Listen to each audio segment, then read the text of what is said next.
Eagles. Eagles.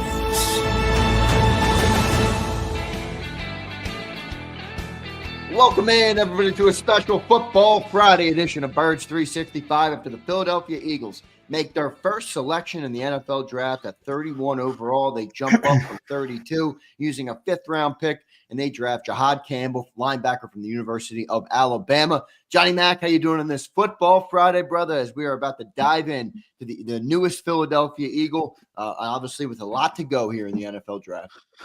I'm doing it. I'm doing well. Yeah, as good as you can, right, John? Yeah, as good as possible. Yeah, picking 32. I think it was out of there by 2:30-ish, maybe in bed by 4-ish. Oh, man. And here we are again. I was fed by 3 with the production, but other than that, man, you got me beat going to 4. So well done by you, Johnny Mack. Appreciate you being here this morning. But just your first reaction, man, for the people of Birds 365. Not everybody had a chance to consume our content last night. So your first reaction, Eagles move up from 32 to 31, a player that they said they had ranked top 10 on their board falls into their lap at 31 overall. They sent, as I mentioned, a fifth-round draft pick this year with 32 to move up that one spot. It was 164 overall, so that's off the board. Your initial reaction to what the Philadelphia Eagles did in round 1 of the NFL draft? Yeah, I wish we could replay my interview at last night, but I know everybody's not staying up to 2:30. And I would encourage Eagles fans to listen to Howie, because Howie was pretty honest about this player, and I think there's going to be a lot of misunderstanding of this. And you were talking to me before the show about a lot of people saying this is the replacement for Nakobe Dean. It's not. He specifically said it's not. Now, again, it's a much larger role, a much more different role, a role that we haven't seen here in Philadelphia. The projection, again, this is the projection of what Vic would call a flat defender, which is part off-ball linebacker, part edge rusher. Had it in Miami. We talked about it a lot with Andrew Van Ginkel. Eagles loved Andrew Van Ginkel. Thought about bringing him in free agency, but he was coming off a serious foot injury. So they were going to have to pay a lot of money for a player they weren't sure was completely healthy, and they went in a different direction. And he ended up, by the way, Andrew ended up being a second-team All-Pro, so he did just fine. But that's sort of the template. If you want to go back to their season together in Miami, that's the template that the Eagles are envisioning with Jihaad Campbell. And whether it works out is another, that's there aren't a lot of players like that in the NFL. So whether it works out is a question. That's a lot to put on a plate of a young player. I'm not sure if it works out. So then you have the versatility. Is he a stacked linebacker? Is he an edge rusher? Right. And just from the little hints, now Howie was very, very careful to not pigeonhole him into either, even though we tried to get him to answer it 50 different ways, because he wants him to be everything. But if he can't handle it, then, where does he default to? Where does he go back to? And I think, as you saw in the lead up to the draft, most people had him as a off-ball linebacker, stacked linebacker, number 1 in the class at that particular position. If that's the case, first off-ball linebacker the Eagles have taken in the first round of the draft since Jerry Robinson. You're going to hear that probably a lot. Or he's going to play the edge. And that's where I think he belongs. The question is, can he be a full-time edge player at his size, which is basically 6'1", 235. Now, I don't know if he slipped, but how he made the Penn State comparison, and what he's talking about is Micah Parsons, and he's talking about Abdul Carter, who both played off ball at Penn State, but ended up as edge rushers. In the case of Micah Parsons, for people that don't remember, he wasn't drafted. He was drafted as a linebacker, an off ball linebacker. Right. And then they had a bunch of injuries, and they said, all right, we got to play him at edge rusher. And he was so good, they never moved him. But he's still versatile. He still does some things. Stand-up rusher. Another thing Van Ginkel does, you can move him inside on obvious. And he is pretty good in coverage, too. I mean, that's one of his not specialties, but he's – yeah. And that's the flat defender. You saw, again, right. We're going to talk a lot about Van Ginkel. You saw 2 pick sixes. He probably could have had 5. Right. Because he dropped a couple. That's part of it, coverage. That it is a very big job if you want to put somebody in that particular position. And that seems to be what the Eagles are projecting, envisioning with this particular player. But if that doesn't work out at the whole encompassing role, which is edge rusher, flat defender, off-ball linebacker, depending on weak opponent, who's available in a particular game. If that entire role doesn't manifest itself, he can't handle all that, then I think, all right, what's the default setting? And I think most people would say linebacker. Ultimately, it's up to Vic. And as you saw, he's pretty good with linebackers and figuring out where they belong. That's his expertise. And he figured it out pretty quickly with Zach Vaughn. Ultimately, it's up to him. But if I were a betting man, I would say he's an edge rusher.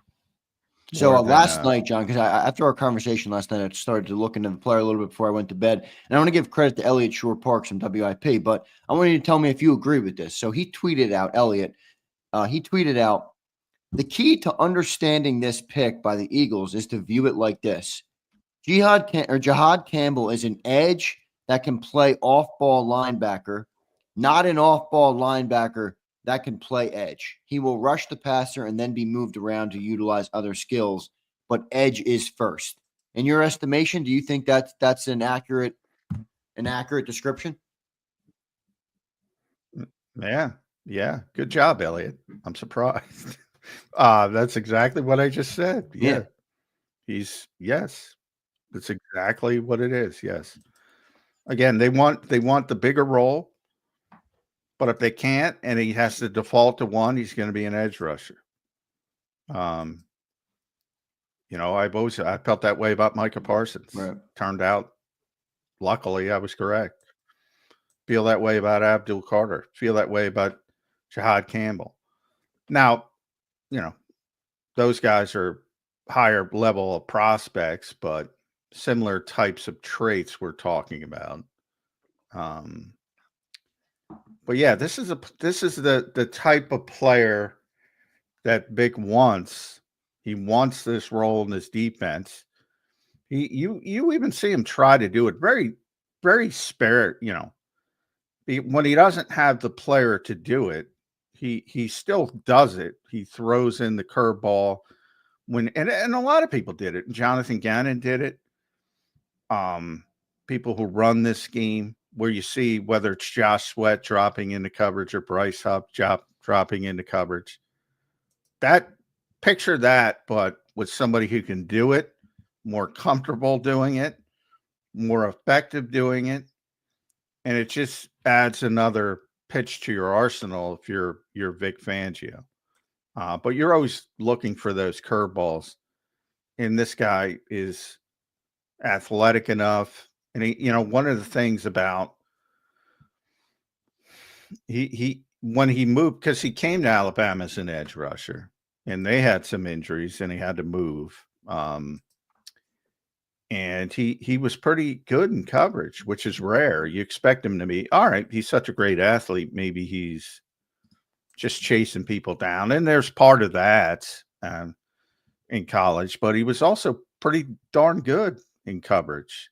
So this guy's going to be more comfortable than Hassan Reddick dropping into coverage, or in theory, and we'll see how it plays out. But Yeah, the Eagles obviously liked him and we're keeping it under wraps. This is one player that I didn't focus on because I was looking at ceiling players, but this is a ceiling player. So I got that part of it right. They were looking for a guy with a huge ceiling. So whether that would be Walter Nolan, I focused on Walter Nolan and Shamar Stewart, who went earlier. Yeah, 16 and 17 back to back. But this is another guy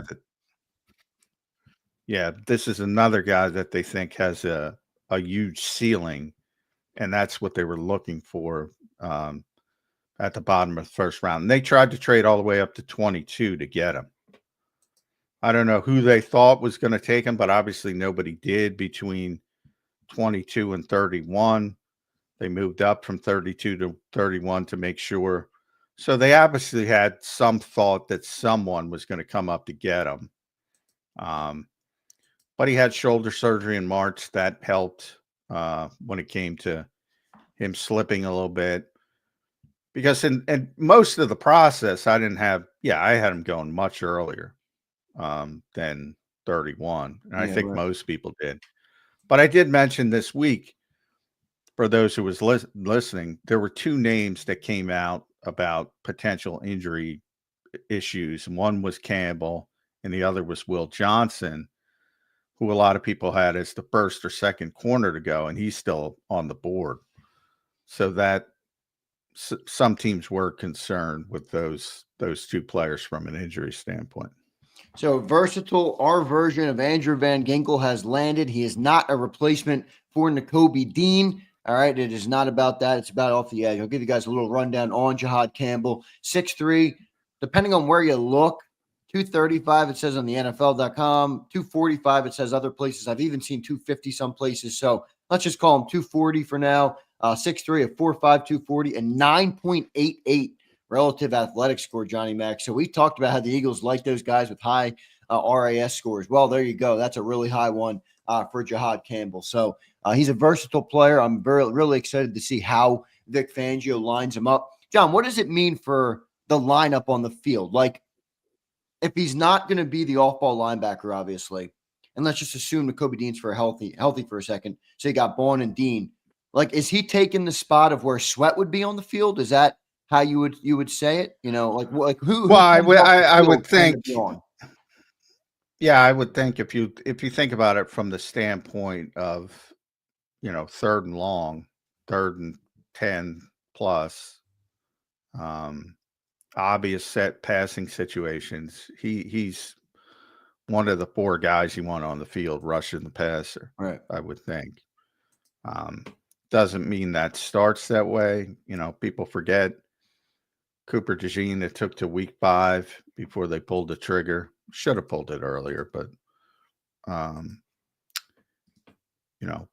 but the goal is, the goal would be to get him on the field. So, and obviously that means with Nolan Smith and likely, at least for now, Jalen Carter and Moro Ajomo, that would be your NASCAR package, whatever you want to call it. Now, it's, you mentioned the weights, the fluctuating weights. Well, at the combine, it's 235. So he's 235. Right. Now you can go up, you can go, hope they don't want him to go down, but no, he's got it. But the thing is, like, you brought up Micah. Micah's 6'3", 245, 250. So like that his size is right in that range. Let's say he puts on 10 pounds. He's a rookie player. So I think over time he will put on, a couple pounds, but he's the right size, man, to do this. So I think it could work out. And with the athleticism, I mean, seems like they got great value, John, at 31, because that's also a big part of the first round too that people miss on. Like, I was laughing at the Cowboys pick, 12. I like Tyler Booker. It's not even a problem with Tyler Booker, but bro, take him at 27, trade back, like get value out of what you have, the assets that you have to make a better football team. I think the Eagles got a great value pick here at 31.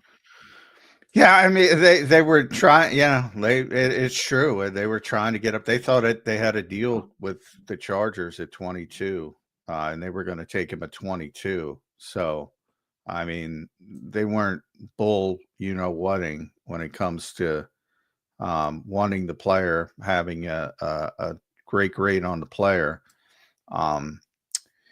And so ultimately, and you're right, but it was a little bit of a different draft. And that's where I give some of these teams a little bit more of a pass than I typically would when it comes to maybe guys that I deem as not a value for that particular spot, because the boards were so wacky and the ranges for the prospects. So this was a draft which is more of, all right, if you like a player, just take him. So I'll give some of these teams from that standpoint a little bit of deference. But yeah, in the case of the Cowboys, I mean, my issue with the Cowboys, not at all. I think they should have, but I thought they would go wide receiver. I thought offensive line was a much bigger issue for them because of all the attrition they've had over the past couple of years. I just, I think Donovan Jackson's better. Now, I wouldn't have taken him at 12. I think Ray Zabel's better, and I wouldn't taken him at 12 than Booker. So, I don't necessarily like their choice, but if you like the player, you like the player. It's like if I'm the 33rd team, sorry, Joe Banner, but if I'm the 33rd team, I got my board, but that doesn't mean my board's right. And if they like them and they're confident, and obviously I talk about Will McClay all the time, it's definitely more of a personnel group pick than a Jerry Jones pick. So I don't have as much problem with it as most people would, I would say. We'll get especially in this draft.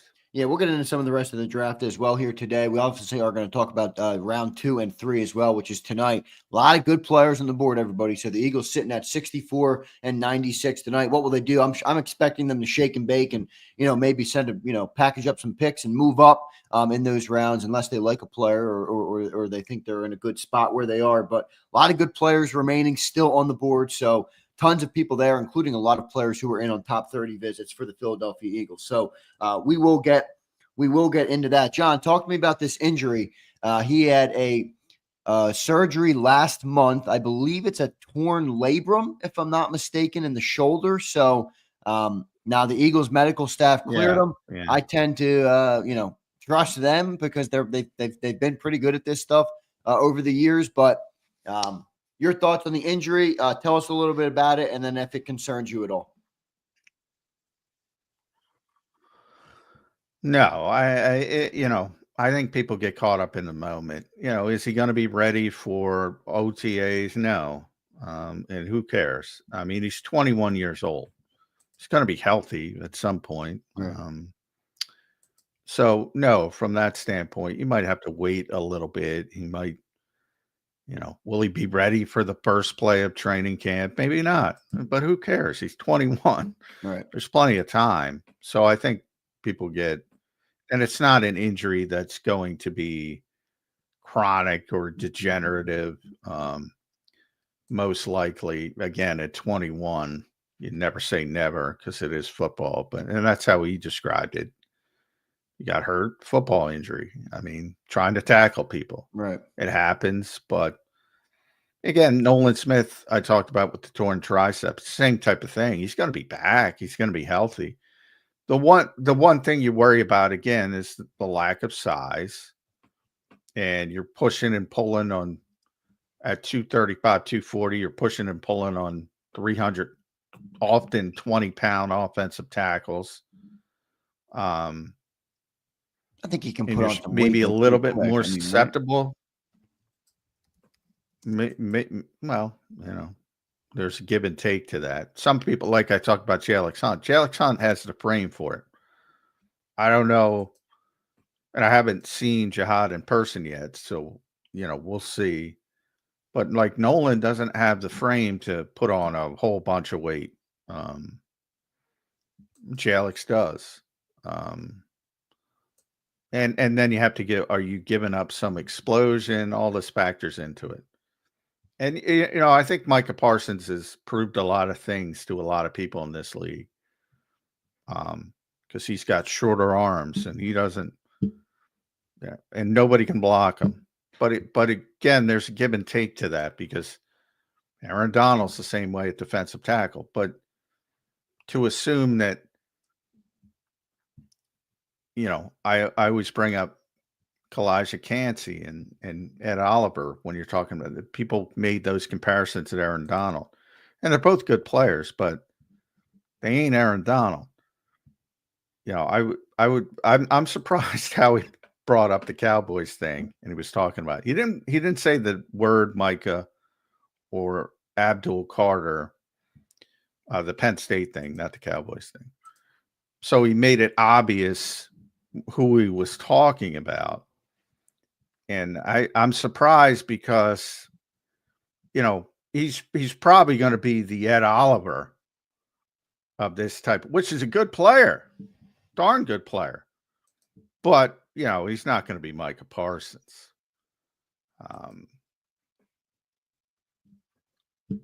If you're playing the odds.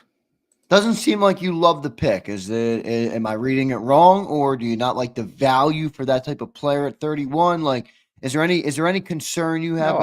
No, I have no problem with the value, the pick. You're picking 31st. First of all, you're picking 31st. I mean, you're not getting Micah Parsons at 31, most likely. Occasionally, guys hit. But I don't like those comparisons for anybody. I don't like the comparisons for. I got to take the Cowboys part out of it. You can go this year with Abdul Carter. Same thing. It's not Abdul Carter. Just like Cansey wasn't Aaron Donald. He's Aaron Donald. He went to Pitt. No, he's not. Those guys are different, and because they did it doesn't mean every 6'2", 280-pound guys good in college can do it at the same level. In the same case with, guys who shouldn't be good at edge rusher, but are good at edge rusher because they're so physically gifted. And to a lesser degree, Nolan Smith has some of that as well. Like, he shouldn't be as good as he is as an edge rusher. But they are. And but Vic knows this position. Like, this is Vic. I always talk about manufactured touch people, gadget players on offense. And I don't like them for most coaches. For Kyle Shanahan, I say, all right, I'll think about it. Yeah, he's going to utilize them. Vic is going to utilize. He created this position at the NFL level, basically. Other people use it. Flores uses it, but he kind of created it. And if anybody's going to use it correctly, it's going to be Vic Fangio. So here's where he ranked on the final big boards for everybody, just so people know. We drafted him at 31 overall, and Howie said the Eagles had him at their top 10. Daniel Jeremiah had him 12th on his big board. PFF had him 13th on the big board. The Ringer had him 11th, and Todd McShay had him 11th. So the Eagles land him at 31. Obviously, a guy who was, ranked higher than where they got him, and he fell a little bit, I would assume, because of the shoulder injury. So an interesting pick for the Philadelphia Eagles. I love it. I mean, not only because he's a Bama kid, I just think he got great value. I thought the board fell to you perfectly, and you walk with a player that really not many of us expected, John. I mean, we talked about the draft.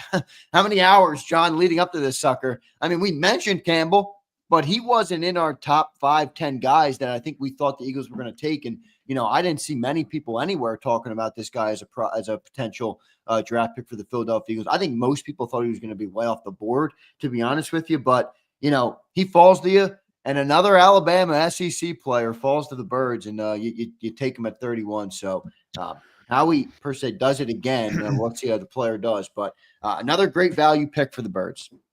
Yeah, I think the injury helped. I think, most, including myself, thought, all right, there's no way he's going to be there, so why talk about it? Then the injury I always talk about. Two things that can affect that are injury and background stuff. Mike Green is still on the board, people. And that's information we don't have. Nobody has, except the teams themselves. Now Jeremiah dropped Campbell in his last draft, so he deserves credit for it. And obviously he knew. And he's got a strong relationship with Howie, but Howie might be pissed at him because he knew. And the second part is I did not think the Eagles would look at him as an edge rusher. And it seems that they are, which I think is a big positive. Because I've said it from the start. To me, he looks like an edge rusher. And he is an edge rusher. You know, and I like the way Elliott described it. You know, he's an edge rusher first, and he played off ball linebacker, and he can play off ball linebacker, but he's an edge rusher first in the body of an off ball linebacker. Yeah, like Micah Parsons, and that's where the comp comes in. Yeah, I think so too. And I think I'm not too concerned on the side. I know he's a little small, but he is 21 years old right now. So obviously has plenty of room to grow into his body. The main thing on here is, John, like, when are we talking on getting on the field? You know, torn labrum, had surgery in March. You know, many say it's a 6 to 8 month recovery on the timetable for that. So, you know, forget training camp. I don't think he's going to be there for training camp. Is he going to be ready for week 1? You know, I do think you're right where you have time. You know, you can let the player get healthy, but, you know, what does that look like? When is he going to be available for this season? And there are people out there, John, who are concerned about this injury. I think you're good because the Eagles checked off on it. You know, it's nothing chronic, as you pointed out, John, but I don't know what the timetable is going to be or when we can expect him, you know, to be a contributor on the defense. Well, you know, same with Cooper DeJean getting hurt right before training camp, you know, much less serious, not surgery, but that pushed him back 4 weeks, essentially, a whole month into the season. Yeah, you might have something like that. You know, the injury probably,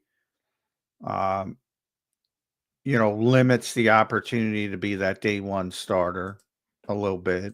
But ultimately, like I said, who cares? He's 21. He's 21 years old. That's the thinking of bad teams who passed him over because, oh, he's not going to be ready for training camp, or, oh, he's 21 years old. Again, patience, to have the patience and some GMs don't have that patience. Some GMs aren't allowed that patience. Howie has that luxury and say, all right, well, you know, It might be the second half of the season, but ultimately I'm going to have a good player. And he's got a very good team to persevere before he gets the very good player. So it's a lot easier for the Eagles to do it. But I mean, long term, like literally, who cares? He's going to be fine. Short term, yeah, you're not going to get pictures of him at OTAs other than on the sidelines. Right. All right, who cares? Well, if people spend a first round pick, John, they want to see him on the field, man. That's just going to be the nature I of the mean, beast. they have to change their thinking. I don't know what to tell them. Do you want to be these can. teams that are like, oh, I'm not going to have this kid in April and May, well, not April, in May and June and July, and I'm not going to take him because of that, and you're not even playing games? I mean, that's part of the reason these bad teams are bad teams, because they're like, well, he can't play right away. I can't take him. Well, no, I mean, here's how I look at it, because I hear you. I mean, what are we worried about June and July for? But, you know, you drafted Nakobe Dean, who had some injuries coming out of college. He spent a lot of time since he's been here injured. You know, you drafted Nolan Smith, who had some injuries, especially with the shoulder coming out of college. As good of a player as he turned into last year, he's now back on the injury list. So, you know, I think people look at players who come out with injuries like this and say, like, are they concerned that he might, you know, continue to have injuries? I know you don't like that when people say, you know, players are injury prone or whatever, but I do think it's a fair thing to at least bring up and talk about. Well, I don't think it's predictable. Like, it's, you know, if it was, it would be easy. So that's one of those things where, if I heard it one time from a football coach, I've heard it a million times. Control what you can control. And there's difference between certain injuries, and that's where you rely on your doctors. And there's a lot of kids that'll come out with degenerative knee issues, and that will be a big concern. Miles Jack, who was an Eagle for a couple weeks, couple years ago, I remember him coming out. He people were talking about him like he was a top 5 pick, and all of a sudden he goes in the second round because everybody had concern over a degenerative knee issue. And he was a good player for a pretty long time, and it didn't end up. DK Metcalf with the neck injury. A lot of teams were scared off by that. And he's still playing. He's still playing at a high level. So, I mean, all you can do in that instance is rely on your medical staff. And the reason I don't like it is because it's ridiculous to try to this guy is going to get hurt. Nolan tore his triceps in the Super Bowl. I mean, it happens. It's football. That's how Jihaad said it. He was asked how he got hurt in the bowl game, but he didn't want to talk about the injury much, and certainly understandably, but he basically called it just a football thing. I was trying to tackle people hard. And he tweaked his shoulder. Yeah. So it's more of not that I don't like it or I like it, or it's just control what you can control. I mean, you rely on your medical people. They give them the pat. But when I compare it to other teams, I look at it more as, all right, well, they're in the moment and he's not going to be available right away.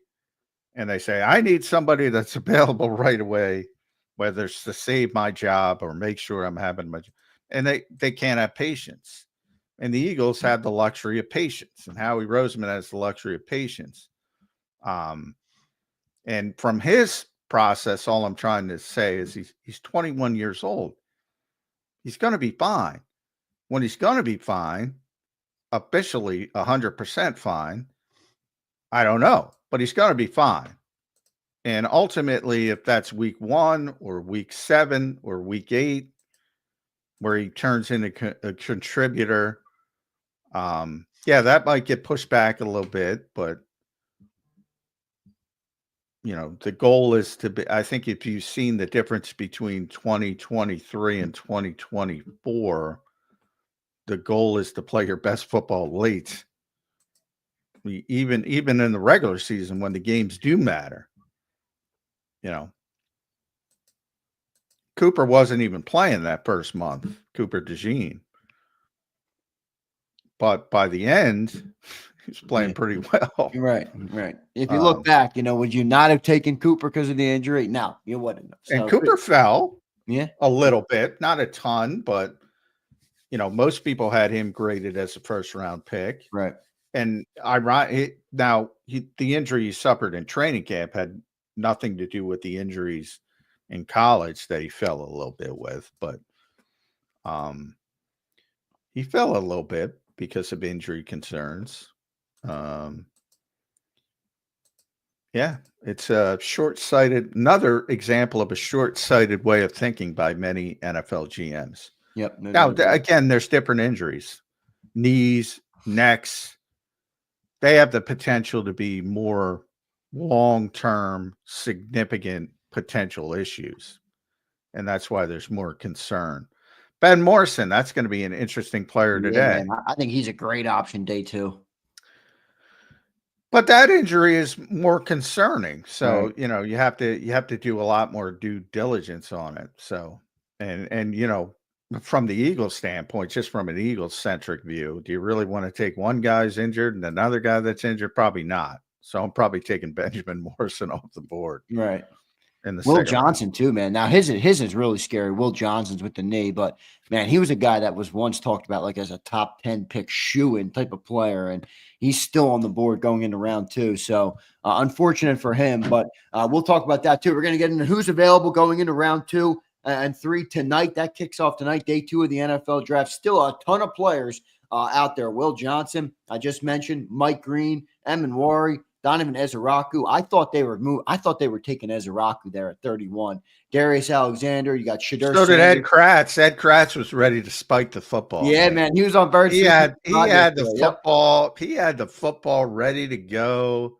He was ready to spike the football. Man. And Howie took it away from him. Howie did. Took it right out of Ed Kratz's hand. John, last question for you here until we move into round 2. I also want to ask you about some of the rest of the draft. I thought it was a great round 1 last night. Just a lot of good moving parts, a lot of interesting storylines, and we'll talk about some of those. How do you think this pick kind of reflects the overall, defensive philosophy moving forward? Does it change at all? Do you expect them to run a lot more NASCAR, which is with a lot more defensive ends on the field? Or do you think it's kind of just business as usual? He's going to plug in where Sweat or another edge would be, and it looks the same.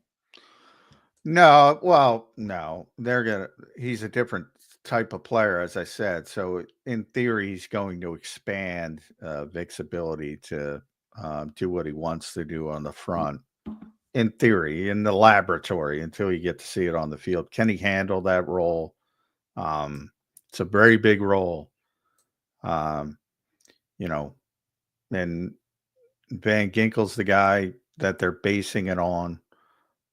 If you want to look at film, go look at film. Go look at the way Andrew Van Ginkel plays. That's how he's going to play. If he can. Which again is a very big role. And it's probably not going to start out that way. So then it becomes to what Elliot was saying. And I think Elliot phrased it correctly. He's more edge rusher than linebacker. And the Eagles gave 2 hints to that. One, the guy talking to him was Jeremiah Washburn, who was the edge rushing coach. I picked up on that. And 2, Howie's mention of the Penn State guys, which is in reference to Micah Parsons and Abdul Carter. So more edge who can play linebacker than linebacker who can play edge. I would agree with that sentiment.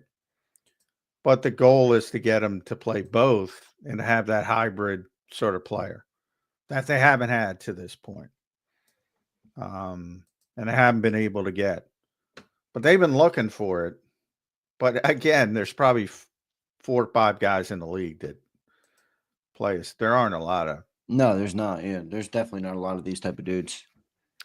By the way, I think has pros and cons. Whenever you hear there's not a lot of them in the league, like there's advantages to that. But John, it kind of reminds me of what you always say with like I don't like gadgets. I don't like gimmicks. I'm not saying he is. I'm just saying if it's not like a traditional pick, there is the potential for that downside. But I'll default to Vic Fangio, similar to what you said.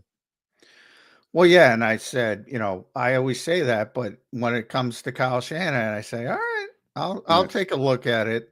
And with Vic, same thing on defense. Yep, I agree. Let's get to some super chats here. JD3 checks in. What's up, everybody? Appreciate everybody being here this morning. Hit that like button for us.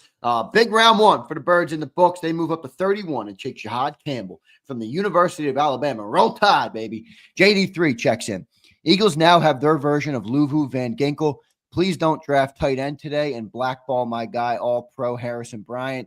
J-Mac knows the deal. We got our Harrison Bryant. Who is our Harrison Bryant? JD3, man. He's the best. We love Harrison Bryant.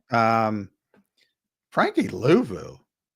No, he doesn't. They're not. Yeah, I don't know why he's getting lumped in. He's not. Definitely Van Ginkel, but yeah, why Luvu? Yeah. So that, but yeah, I don't. But they're looking for, they're looking for what Vic calls his flat defender, which is the guy who can play the edge and drop in coverage, occasionally play off ball linebacker, occasionally rush from inside. That's the template they're going for. To me, it's not about can they get there. It is about how long term. It's about can they get there. Short term, it's about where does he start. You probably don't give him that whole plate to start. And that, I believe, he will start more as an edge rusher than an off-ball linebacker for two reasons. One, the Eagles have an all-pro off-ball linebacker that they just paid a lot of money to. And two, the middle linebackers, Nakobe Dean. And if Nakobe's not ready to go for week one, Jeremiah Trotter would play that role. I don't think Jihaad would be the middle linebacker anyway. And evidently Howie thinks the same way. So if you don't believe me, because I know there's a lot of people that have gone down that route, just go read Howie's transcript or watch Howie's press conference. Yeah. So, and again, injuries can change everything. And if he's their best option and Trotter falls on his face, I'm not saying they couldn't throw him in there for a couple weeks. That's the whole point of having a versatile player, almost a positionless player in the front seven. In theory, he can play all over. That's the hope. But little short bursts out of position. You don't want him there long term. Right. But ultimately, if it boils down and he can't handle this all-encompassing role, which is a possibility you have to bring up, what did they scale back to? And I think they scale back to edge rusher more than off-ball linebacker. And I think they gave a couple of hints to that belief. Yes. Brian Pumper checks in. What's up, Brian Pump? Appreciate you, brother. He says Eagles drafted the next Fred Warner, and all you Starks fanboys getting freaking wrecked. Well, Pumper, come on, dude. Come on. He did not want Malachi Starks, Pumper. First of all, the comp of the All-Pro, number one. Don't do it. It's not fair. Second of all, Fred Warner is, a middle linebacker. He played, and I'm just looking it up, played 15 snaps on the defensive line. That is an awful comparison. He's not coming here to be the middle linebacker. Right. Again, if you don't believe me, listen to Howie. I'm not asking you to believe me. And I'm not even saying, hey, look, and by the way, if Vic Fangio gets his hands on him, because Zach Bond didn't come here to play weak side linebacker. And if Vic sees something and says, you know what, I think this kid could be an all-ball linebacker. He'll do what he wants. So I'll leave that door open. But if you listen to Howie, the scouting staff, he's not here to play middle linebacker. So come on, Pump. Fred Warner. Dirty Air checking in. What's up, Dirty Air? Hope you're doing good, brother. He says, so you think a reason he fell besides the shoulder is because of his versatility, harder for coaches to figure out a role? I think that's actually fair. I think he's a tweener in most coaches' mind. Because a tweener does he's not big enough to play the edge. Right. He's not a traditional all-ball linebacker. Yeah, and a lot of teams are scared off by tweeners because they have more traditional like I said, offensively, Vic's the Kyle Shanahan of defense. Like he will utilize players like that. Well, you can make an argument for Flores as well. They will utilize people like this. They have proven there's demonstrated performance that they would lose versatile. One of my favorite players, people listen to the show, Pumper will get more Vikings, is Josh Metellus because he plays all over. Played 13 different positions 2 years ago. There's only 11 on the field. Do you think he's that undersized? Like I'm looking up Nolan Smith that has him listed 6'2", 238. I haven't seen him yet. But yeah, he measured at 235 at the combine. I mean, Nolan's very small. I say it all the time for an edge rusher. I mean, he's not big, that's for sure. Yeah, he's 235 right now. That doesn't mean he can't grow to 245. He's a little bit taller than Nolan, I believe. So we'll see that part of it. I mean, that's more of a concern of like at some point, if you have so many light players on the field. But Howie mentioned that's the way the game's going. So they're trying to stay ahead of the curve. And we'll see if somebody can take advantage of some of these undersized players. But again, teams don't have patience. Howie counts on that. So they don't have patience to copy what the Eagles did. And because remember, you can talk about Saquon, but how many years of investment did the Eagles put in the offensive line to get, Lane's 35 years old. Right. Jordan Mailata was a 7th round pick, and it took 3 years. Landon Dickerson got thrown in right away, but was a high 2nd round pick. Cam Jurgens, 2nd round pick. On and on and on. These significant, and years prior and all that. And Jeff Stoutland and the coaching and the projects and the development. Incredible investment. Whereas you look at Chicago, which I think has done a good job of rebuilding their offensive line finally in the offseason. But, they're just picking free agent. Maybe it works, maybe it doesn't work. But the Eagles have took this long-term investment in the offensive line, and other teams don't have the patience to do that. The vast majority. Yep. Suo Blaze checks in. What's up, Suo? Appreciate everybody being here this morning, by the way. Hit that like button for us. Suo says, we got my guys. He said this months ago with Sills. I'm so effing pumped. Can't believe he fell to us. Him and Vaughn going to go crazy. Let's see how it is, Suo. I'm happy we got your guy. Johnny Mac's rolling his eyes at you because he's not going to be a linebacker. We'll see. John, I told you we talked about it last night. There's a little bit of an esoteric nature to this pick. All right. That's just the nature of the beast here. Vulnerable Vitality checks in with $10. Thank you, brother. I'm going to puke when Luther Burden goes to an NFC East team. Anywho, go effing Birds. Great pick by the Eagles. Greater coverage by you guys. Let's have a great day too. Thank you, Vulnerable. Appreciate it, brother. Luther Burden's a very nice player. I know you're a Missouri guy, so appreciate you checking in. Prince Swayze checked in. You wanted the Eagles, but real quick to vulnerable. No, I don't think he wants Luther. Bro, I don't know. Maybe he does. I know he's a Missouri guy. Come so on. The Eagles aren't taking a wide receiver. No, I think he's just talking about, he likes Luther Burden, so he doesn't want to see him go to a team that he roots against. Oh, all right. Yeah, I think that's what he's going for. Prince Swayze checks in. What's up, Prince? For the Falcons to give up a first-round pick for a late-round player is poor management. That could lead to the GM firing, especially with next year's draft being loaded with talent. I have no idea what that Falcons GM is doing. I really don't. Yeah, I would add Jacksonville, Jeff Carson coming to life at the top of the draft. Yeah. I say it all the time. There's some dumb teams, some dumb executives. Now, Atlanta has had a very, very difficult time trying to find pass rushers over the years. And they went with Jalen Walker, who's another sort of undersized guy.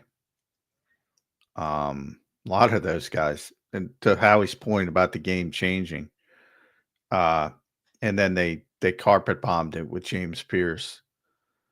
So it is a very important position, but to do it at that stage, obviously they thought somebody was going to take James Pierce. Is it Baltimore? Detroit? I would say maybe Detroit more than Baltimore. Yeah.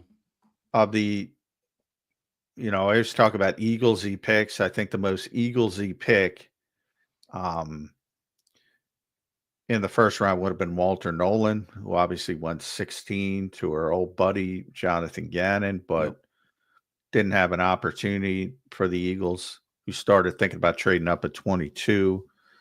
So we'll never know.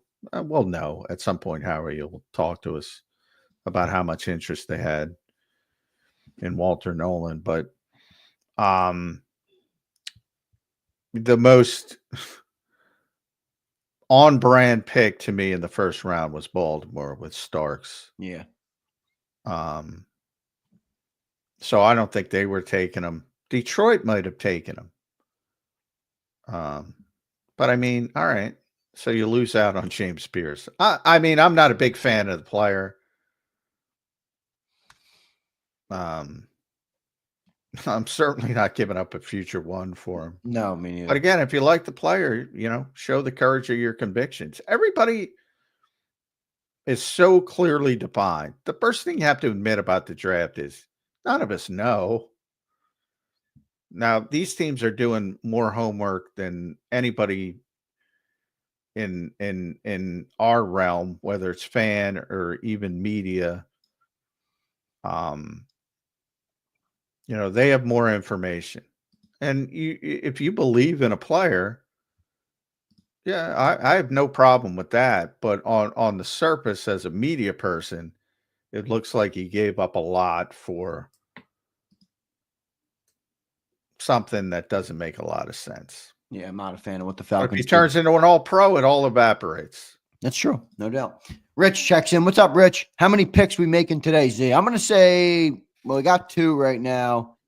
I'm going to stick with 2. I think they make 2. Maybe they move up with them, but I'm going to stick with 2. John, how many do you think they make today? Yeah, I'm going to stick with 2 because they'd have to probably give up a future pick to get another one. Which again is possible. You've seen it in the past with Kaylee Ringo. They gave up a future 3rd to get up in the 4th. They might give up a future 3rd to get up in the 3rd this year, get up higher. Something like that. But I doubt it. Yeah. But they do have a number. They got to repopulate things, like I said. Yeah. In the secondary, in theory, they got to find a tight end, defensive tackle. They still got to repopulate this defense. They got a nice player. I'm sure Vic's happy, but he's still saying, "Hey, we lost a bunch of fucking guys." I'll guarantee you that. Yeah, I don't know about you, John, but I see the Vic Fangio effect on Howie Roseman, man. He signs Zach Bond, goes and drafts Jihaad Campbell. I see it. No, I see it. Fangio's rubbing off on Howie. He's clearly got some say in there, Johnny Mac. Look, one thing I love about Vic is he's honest to a fault. He had nothing to do with Zach Bond. The Zach Bond was after he got here. Looking at him and changing. The Eagles signed Zach Bond. Him in. Oh, I meant paying him this year. Oh, yeah, paying him. Yeah, I thought you meant bringing him in. No, not bringing him in. Nothing to do with that. Yeah, he was not supposed to be anything. Let's be real. Nobody thought he was going to be anything. Yeah. Well, people have changed that out. Well, obviously that, yeah. But when he was signed, no. Kimbos checks in. Kimbos does not like the pick, John. So not everybody likes the pick. Kimbo says, I think we should have got a vet for that role. I saw Kimbos in the chat earlier saying he just doesn't have a good feeling about the player. So any concerns from your front, John, for the people that, might not like the pick? Just shed some light on that side of the aisle. Well, I mean, who are you going to get? Who you're going to get as a veteran to fill that role? Like, Eagles fans haven't even seen this role, and they may never see it. I mentioned that on the show. You've never seen this player, this type of player, what they are envisioning for this player. It has never been here before. You've seen little hints of it, and most Eagles fans hated it when Hassan Reddick would drop into coverage or Josh Sweat would drop into coverage. A, because they're not good at it. B, it was just a bit of a curveball because they didn't have anybody who was good at it. And it was more about fooling the quarterback than anything else. So I don't think most Eagles fans won't even know because they've never seen it before that if it doesn't work out, then it becomes, all right, is he a good edge rusher? Is he a good off-ball linebacker? Because they'll eventually default back into what's his best position. And then it'll become a more normalized situation. So, yeah, I don't know about a veteran other than, and the Eagles seriously considered signing Van Ginkel last year, but Right. he was not healthy, and they knew they were not going to be able to clear him before outlaying significant money, and they didn't feel comfortable with it. Now, it turned out he was a second-team All-Pro. But the Eagles won the Super Bowl, so, I mean, it worked out, and they had the number one defense. Right. But they didn't have a player in that role, which they did it a different way. And if they have to do it in a different way and it doesn't work out, they'll do it in a different way.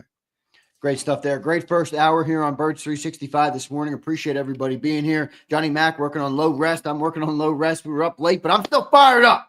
All right. Big pick for the Birds last night, but we just broke down Jihaad Campbell, everything that, his role, what it might be, what it looks like, what the Eagles, did in the NFL draft. In hour number 2 here, what we're going to do is we are going to look at the first round. I want to talk to John about what he thinks is what some of the other teams did. I know we're an Eagles show, but I do like to talk about what some of the other teams did. And then in the back half of hour 2, we will dive into round 2 and 3, which are coming up tonight. Best players available, fits for the Eagles, what direction they may go, position groups to target. Is it secondary? Is it defensive tackle, edge? Where might they go there? So we'll talk about all that here in hour number 2. Appreciate you guys being here. Johnny Mac, let's start with last night's draft. And we'll go from top to bottom. I mean, you already kind of talked about what the Browns did, or what the Jaguars did moving up. I think the number 1 overall pick was pretty obvious. They went with Cam Ward, but we'll go to number 3 and we'll work our way down. We'll start with the guys who have the teams that have the most impact to the Philadelphia Eagles. For once, John, I think the Giants did the smart moves. I'm not saying I like the quarterback or the quarterback's going to change the franchise, but the old Giants would have just taken Dart at number 3 and left the value on the board. They take Abdul Carter, I think the best player in the NFL draft. They trade back in at the end of the first round, 25 overall, and they take their quarterback in Jackson Dart over Shedeur Sanders, by the way. Your thoughts on what the Giants did in this NFL draft? Well, I like what the Giants are doing on the defensive front. I mean, they are freaking loaded on the defensive front. But it's hard to win in this league unless you find the quarterback. And do I believe in Jackson Dart to be that quarterback? No, I do not. So it's a bad year to need a quarterback, and the Giants needed a quarterback, and I think they handled it the best way possible. Like, I think Joe Shane gets way too much shit for being illogical, and I'm not going to bring up this. Look, Saquon was not going to help them. I completely do not understand people who don't understand the difference in situations. The Giants made the right move by saying, you know what, this hasn't worked. We're not ready for a big time back. We can't take advantage of it. They made that right decision. The Eagles made the right decision by saying, you know what, we're a Super Bowl team. Let's go get them. It's not mutually exclusive. They both made good decisions. I think overall he gets way too much shit for making those logical decisions. But until you get the quarterback, it's not going to show. They could have one of the best 5 defensive fronts, and they probably will next year in the NFL. And they're still going to lose a bunch of games because they don't have a competent quarterback. And people aren't going to recognize it until they're in a position to win games. And by that point, he's probably out the door. So it was a tough situation. I thought they did a really good job in handling it, getting the difference maker at the top of the draft and trading back in to get the quarterback that they liked the most outside of Cam Ward. From that point, I think they did a good job. But do I believe in Jackson Dart? No, I do not.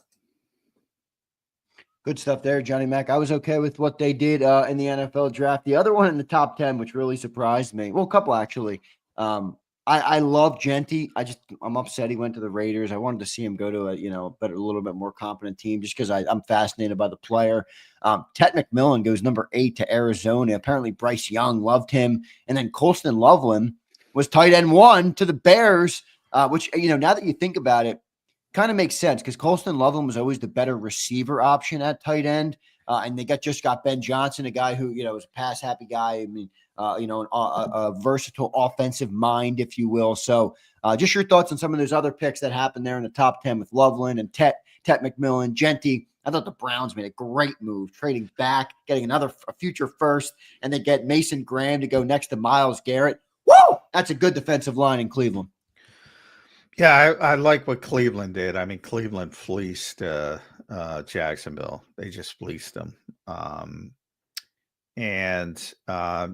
think you're right about Genty, big time prospect of running back, but the Raiders aren't. Same thing what I just said about the Giants. The Raiders aren't ready for a big time running back. Can you do it the opposite way? Sure, you can, but you have to fix all the other positions, and presumably the carries are going to start to pile up, so the clock starts immediately. So good player, bad fit. I would say bad fit for the player. Not ready. Yeah, I'd be very careful about taking a player because the quarterback likes the player, but Carolina is one of those teams that makes bad decisions all the time. Exactly. With Chicago, I mentioned that there were a lot of teams that had Loveland over Warren as the top tight end. Not more, Moore had Warren on top, but there were quite a few, and it became, just what do you want? And Loveland's more the Zach Ertz type tight end, and Warren's more the well-rounded Y back tight end. And obviously with Ben Johnson, you probably want more of the Zach Ertz type, Sam Laporta type. So that makes some sense to them. Chicago's going to be an interesting team this year because they should have a really good offense. And we're going to see how it shakes out. But yeah, I have no problem with that decision. I thought you had 2 back-to-back head scratchers. We talked about Dallas a little bit. That's too early for me with Tyler Booker. And then Kenneth Grant with Michigan. Ironically, at 13th, is a 2-down player. And we're talking about with Jordan Davis all the time. Yeah. So I didn't like that pick for Miami. That's a bad situation. Mike McDaniel's not going to last much longer. We talked a little bit about Atlanta, carpet bombing, edge rusher. Jonathan Gannon got Walter Nolan. Cincinnati got Shamar Stewart. Those were the 2 guys with the upside I was focused on for the Eagles. Turns out they weren't. They never reached their orbit, so we'll never know to a certain extent. Gray Zabel, a lot of people, I think I had him in my mock going to Seattle. A lot of people did. Interesting Tampa. I thought Tampa would go defensive player. I really did. Yeah, I did too. I was surprised to see that. Remember, they have I know Godwin and Mike Evans are getting older, so I understand it's a pick for the future, but who's that other receiver they have? Is it McMullen? I mean, they got 3 receivers. They got Cade Otton. They got Bucky Irving. I mean, they got a lot of weapons on that offense. Yeah, and just Todd Bowles, and they needed an edge rusher, and right. I thought they were going to go defense, so that one surprised me a little bit. Pittsburgh not going with a quarterback was unbelievable. I mean, that tells you they just do not believe in the quarterbacks, because there is no team in the NFL that needs a quarterback more than the Pittsburgh Steelers. Yeah. And they went Derek Harmon, who I think is a good pick. Boy, I mean, you never want to put yourself in that position, and I applaud Andy Weidel and company out there, because, if you don't like a quarterback, don't take a quarterback. But boy, their depth chart is Mason Rudolph and Skylar Thompson. I mean, that's as bad as it gets in the NFL. And maybe they'll take a quarterback in the second round. Maybe they'll get Shador, blah, blah, blah. But that one surprised me. Hampton to the Chargers. Harbaugh loves the running game. So Yeah. I really like Hampton. I think he kind of got slept on because he was just not running back one because of Genty, but I can't can play Marion Hampton. Yeah, he's very good. He's legit first round grade. I don't like Golden for all the, and I said that because I thought the Cowboys might take him at 12. 23, it's not as big as a problem, but the Packers haven't taken a first round wide receiver in forever. And I'm surprised that they took it on this guy. Donovan Jackson, you can see Minnesota is just, that Rams playoff game really left an imprint on that organization because they drafted Donovan Jackson. They signed Ryan Kelly. They gave Will Price $88 million. I mean, they are intent on fixing the offensive line, which I like. I the Eagles. I think it's the way to do it. But also the second part is, if you're going to play a young quarterback, you better damn well make sure. Like J.J. McCarthy was not surviving what Sam Darnold got. No.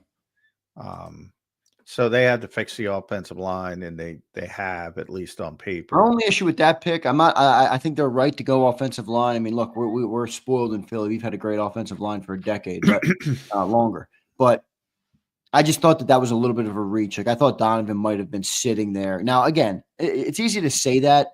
Obviously, you have to have a partner to trade back at the right spot. So I understand the nature of it. Eagles would have traded. No, I don't know how much they would have gave up. Right. Yeah. Well, being that somebody, the Falcons traded into 26 for a future freaking first, maybe it was a little too rich for the Birds to move up the. Well, the Giants gave up a lot because they were going up to get a quarterback. Exactly. Yep. What did the Giants give up to go back to 25? They gave up a future third. Right. But they were at like 34, I think. They were. It was a very small move up, but it's still pretty significant for that small of a move. Starks, I love for Baltimore. I mean, it's Baltimore. They just make good decisions like the Eagles. Tyleik Williams to Detroit. I thought that was a little bit of a surprise. Yeah, same here. They have a Lynn McNeil, but they had a lot of problems on the defensive front, injury related. I mean, but now all of a sudden, if you have a Lynn McNeil back and Aiden Hutchinson back, and you add Williams to the mix, Detroit's going to be good again, even with the coordinators. Connerly to Washington, that's interesting because that's a player that was heavily, thought of potentially for the Eagles. Maxwell Hairston, same thing. I like Maxwell Hairston, man. He had some swag at the draft. He was jumping for everybody getting picked. I just like the energy that guy had in the green room. Yeah, I never thought the Eagles were going to take a corner, but they looked at a lot of them. I think they're going to take a corner potentially today. And then Josh Simmons makes a lot of sense for Kansas City. So yeah, I was surprised he fell so far. There's some injury issues with him, but he tore his. I believe he tore his patellar tendon. Donovan Jackson had to move from left guard to left tackle for Ohio State last year because Simmons got hurt. So there's some injury concerns. If he probably doesn't get hurt, he's probably top 15 or something like that. But I think it's good. Kansas City was a disaster at left tackle last year, as you saw in the Super Bowl. But and you saw their best left tackle, which was Joe Thuney, who's their guard, their Pro Bowl guard, now Chicago. But because the kid they drafted last year at 32 was just a disaster. And they had to bench him. So they had to fix that position. Yeah. So the interesting thing here about the Steelers, and I appreciate Slager for bringing that up because I wanted to ask John about that. So they go Derek Harmon at 21, and as John pointed out, I mean, this is a team that's legitimately trotting out Mason Rudolph and Skylar Thompson in the year 2025. I mean, they're not a legit contender with those guys. You think they might go Aaron Rodgers or Kirk Cousins here, to get a veteran? Because remember, they don't have a second-round pick. They sent that for DK Metcalf. So they don't have a second-round pick, even if they wanted to say, hey, we'll take Shador here, or, we'll take one of the other quarterbacks that are waiting to go off the board. You think they go with a veteran? Like, they're kind of hamstrung. Well, I mean, they would have signed Aaron Rodgers, a month ago if Aaron Rodgers wanted to sign with them. So, I mean, well, who you wait knows? to see what happens in the draft, right? From Aaron's perspective, no. No, from the Steelers' perspective. Oh, no. They would have signed Aaron, So you don't think they're going for Aaron Rodgers? Well, I mean, if Aaron changes his mind, I think Aaron's waiting for Minnesota I've said it pretty consistently, to get a look at J.J. McCarthy and say, oh, fuck, and make the call. I think people are saying the juice isn't worth the squeeze on Aaron anymore, unfortunately for him.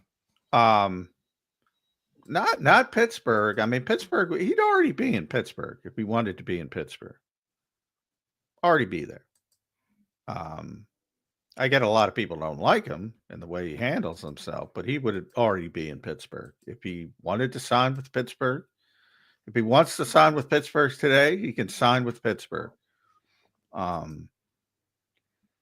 So that's always a possibility. If he wakes up and he comes to the fruition and he wants to play, there's two things, I think he wants to play for Minnesota and he thinks they're a Super Bowl contender with him.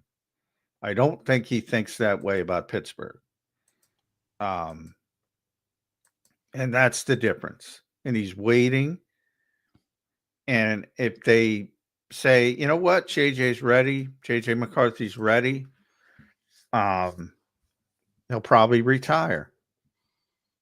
But, there's every chance that if it gets to that point and he knows Minnesota has completely shut the door, then he might say, I want to play and I'll go play for Pittsburgh.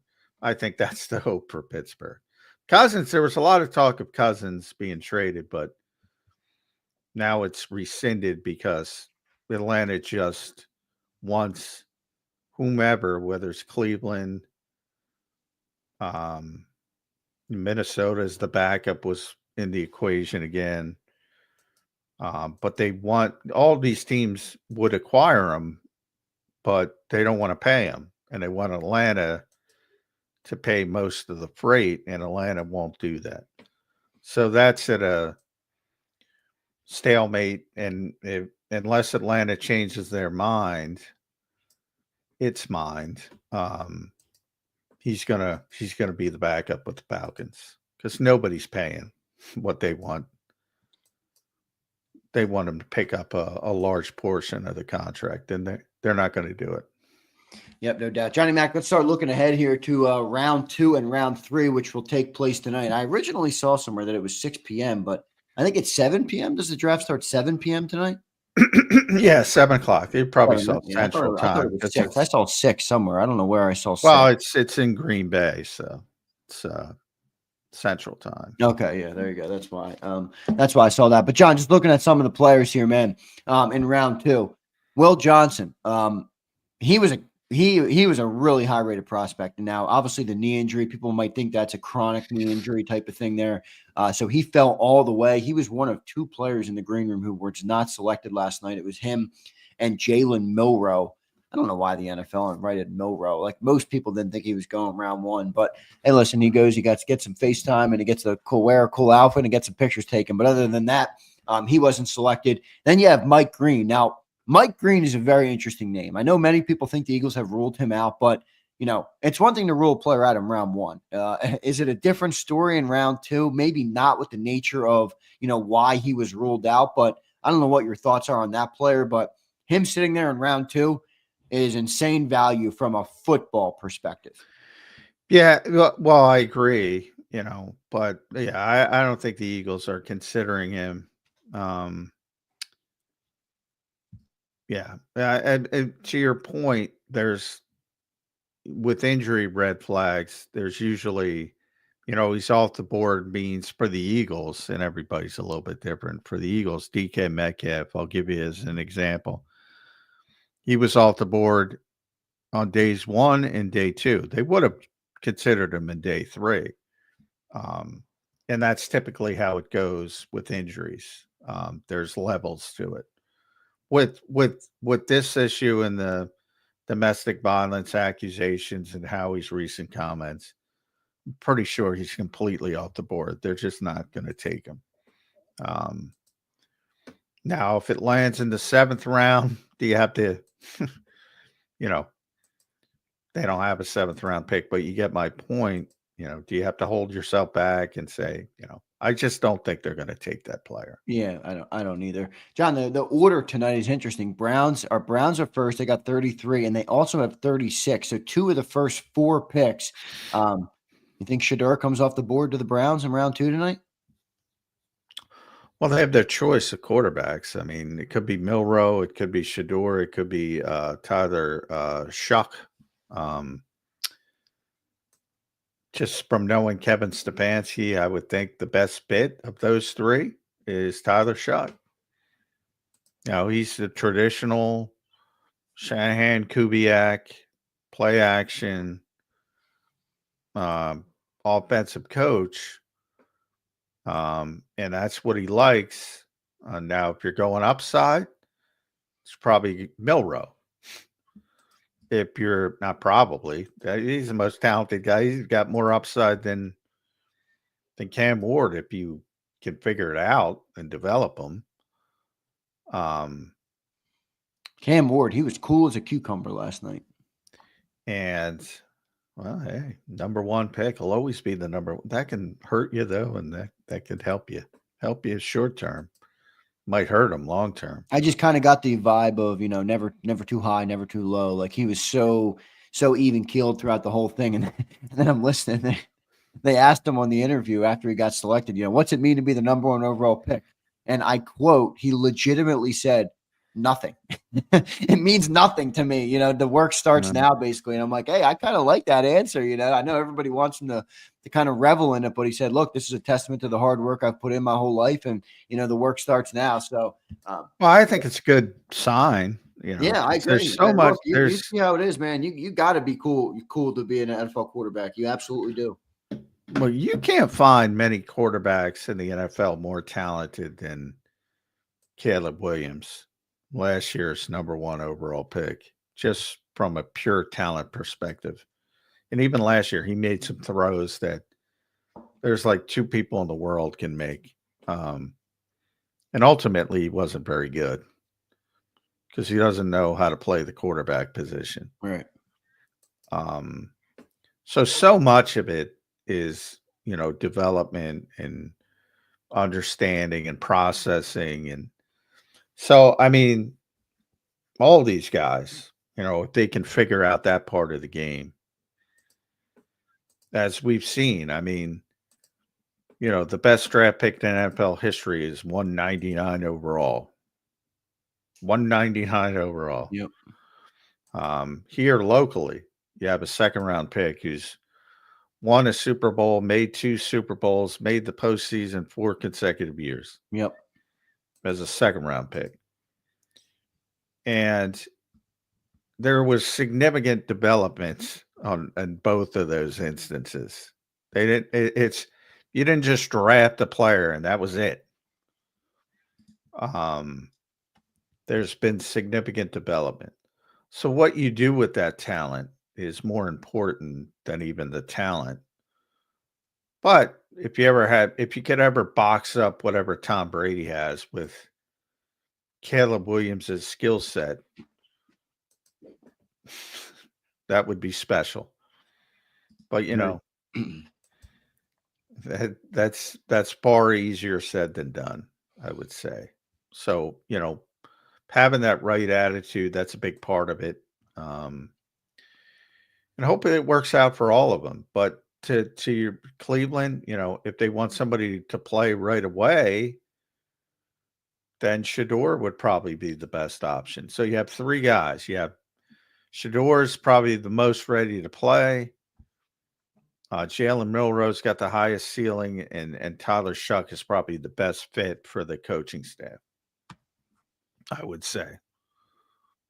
And they have the opportunity to have whomever they want of that trio, if they want,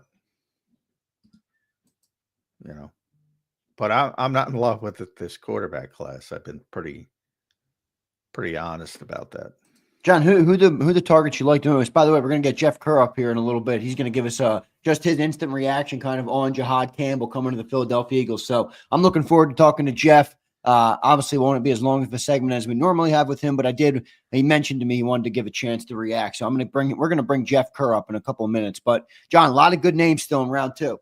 Mike Green, I mentioned. I think he's kind of ruled out. Emin Ezeraku is still there. Shavon Revel, the East Carolina cornerback. I love that kid. Trey Amos, a guy who was in on a top 30 visit. Nick Scorton. Nick Scorton's still there. Mason Taylor's still there. Luther Burden, one of our guys in the chat talked about. Oladejo is still there. Kevin Winston Jr. is still there. So Benjamin Morrison, Landon Jackson, a ton of guys still there, Johnny Mac. Who do you think the Eagles will target? And if they do trade up, what would you kind of say the ceiling would be here? You were pretty accurate with what the ceiling would be for the Birds. They tried to trade up to like 22, 23 last night, which is kind of where we put the ceiling. We put it around 24. So what do you think the ceiling would be on where the Birds would go? And then a couple prospects you like for them in round 2, round 3 here tonight. Well, there's a lot of ways they can go. I mean, in my pre-draft mock, I had TJ Sanders, so he's still there.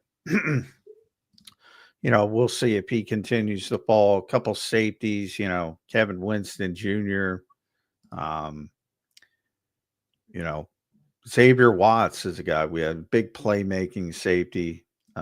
He's still on the board. The tight ends, as you mentioned, Mason Taylor's still on the board. Elijah Arroyo, even some of the corners, Jacob Parrish. A lot of people think Anthony Belton, if he starts to fall. Yeah, I like the Belton. offensive line. That Thomas kid, I thought he was Azariah Thomas. I thought he was he and Shavon Revel from East Carolina. Those were the two guys because they're long and lengthy.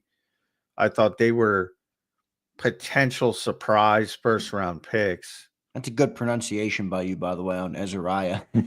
Yeah. What did I say? I don't know. No, you got it right. I saw that name and I'm like, I'm going to skip that one. I got, by the way, it's Jihaad Campbell. So, yeah, it's Jihaad, right? Somebody corrected me. I was saying Jihad. Somebody said, yeah. Well, everybody says because it's spelled Jihad. Right. It's Jihaad. But obviously, yeah. You don't want that connotation. So it is Jihaad. Trey Amos is still there. Obviously, you mentioned Will Johnson. A lot of corners. So they could fall to the Eagles. It's interesting. Again, I think the Eagles have, more of when you talk about Jihaad. To me, it's as Elliott described, it's edge rusher first, linebacker second, not linebacker first, edge rusher second. So I take some of the edge rushers off the board in the second round because I think they got one, even though people might not realize it. So, you start looking at positional strength, and the Dallas Goedert situation will be coming to more focus today and tomorrow. If they do draft a tight end, then you know what's going to happen. But if they don't, then, it's almost like, all right, can we go back to the table and try to hammer something out in the short term? Prince checks in here. Prince says, what is the Eagles' most significant need right now going into rounds 2 and 3? Well, again, I think the most significant need coming in was edge rusher, and I think they addressed it. I know a lot of people don't think they addressed it, but I think they addressed it. So I'm taking that off. And now I think either tight end or populating the secondary. Yeah, So I it think could be so too. safety, corner, either, or a tight ends. And again, that's dependent on Dallas Goedert in a lot of ways. I still feel like DT too, John. Like Yeah, DT's bit. you know, Yeah. like even with the Temu signings that we laughed about kind of in the offseason when they signed all those dudes, like they signed a whole bunch of edge rushers. They got 3 of them. They didn't sign a defensive tackle even with the loss of Milton Williams. You know, they draft last night a guy that we think is, anticipated is going to be an edge player. You know, when are they going to address the defensive tackle? I kind of looked at that as a bigger need, but hey, man, they might really like more Well, of Joe. TJ Sanders is one of those guys. Yeah. Who I mentioned. Wouldn't surprise me at all if they drafted him. He had a lot of first round buzz early in the process, kind of fell off a little bit, but he's a guy. And then an offensive line too, as I mentioned with Belton.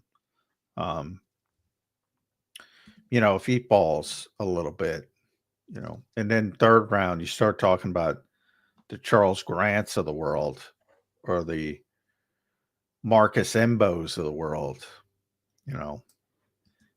never rule out offensive line. Never with the Philadelphia Eagles. Good stuff there. Kimbo's checked in. He said, I think Steelers grab Milroe in round. Yeah, well, they don't have a pick in round 2. So I don't know where you think, Kimbo's. I don't think they picked till like the 80s. So they'd have to probably move up. I think Milroe's going to go in round 2. Yeah, he's a tough one. Wouldn't have surprised me if he went in round 1. And wouldn't surprise me if he went 80 or wherever Pittsburgh is. Right. That's the guy you really have to dive into as far as development, because he's not ready to play right now. And a lot of teams don't have the courage to do that. So I think there's a small group of teams where he's even in the equation. So when there's a small group of teams, well, it's more likely that if they don't bite, then you're going to have another cluster of 15 teams that aren't even going to consider you. Exactly. And then, so it's one of those things. And then day 3 would obviously be, then people will just take the upside. I would say if he lasts tonight, like he'd be that guy in the 4th round that everybody's trading up to get in the first pick. That type, or the first couple picks, sort of like the Eagles. Yeah, and I don't think Cleveland, by the way, I don't think Cleveland's guaranteed to take one a quarterback tonight. Like, there's a lot of good players on the board. They might continue to build that roster because think about it, they got 2 firsts next year now. So in a class that is anticipated to be a better quarterback class, you got guys like Arch Manning, some other guys coming up. Maybe they wait, man. Maybe they wait it out. I think they're going to take one of them. You think they have 33 and 36. Well, that's what I'm saying. You have 2 picks. I mean, they're going. I definitely think they're getting a quarterback because it doesn't preclude you from going up and getting Arch Manning if you have 2 first, and they may have a top 10 pick. They might have 2 top. But what about adding a guy like Ezeraku, and then you add I don't know what they need in Cleveland, but I mean, there's a ton of guys at a bunch of positions who can really play at a high level. Or at least they're gonna take a quarterback, and again, it doesn't preclude you. Then you have your backup because Joe Flacco is 150 years old. Yeah, legitimately. And Kenny Pickett's not the long-term answer, so maybe he proves himself, blah blah blah, whatever. But right now, they don't look at him as a long-term answer. So even if you take Tyler Shuck and you say, all right, well, he's going to be my cost-effective backup for Arch Manning because I have 2 top 10 picks because Jacksonville's stupid and I can go up and get him. And you're not good because Kenny Pickett's playing quarterback.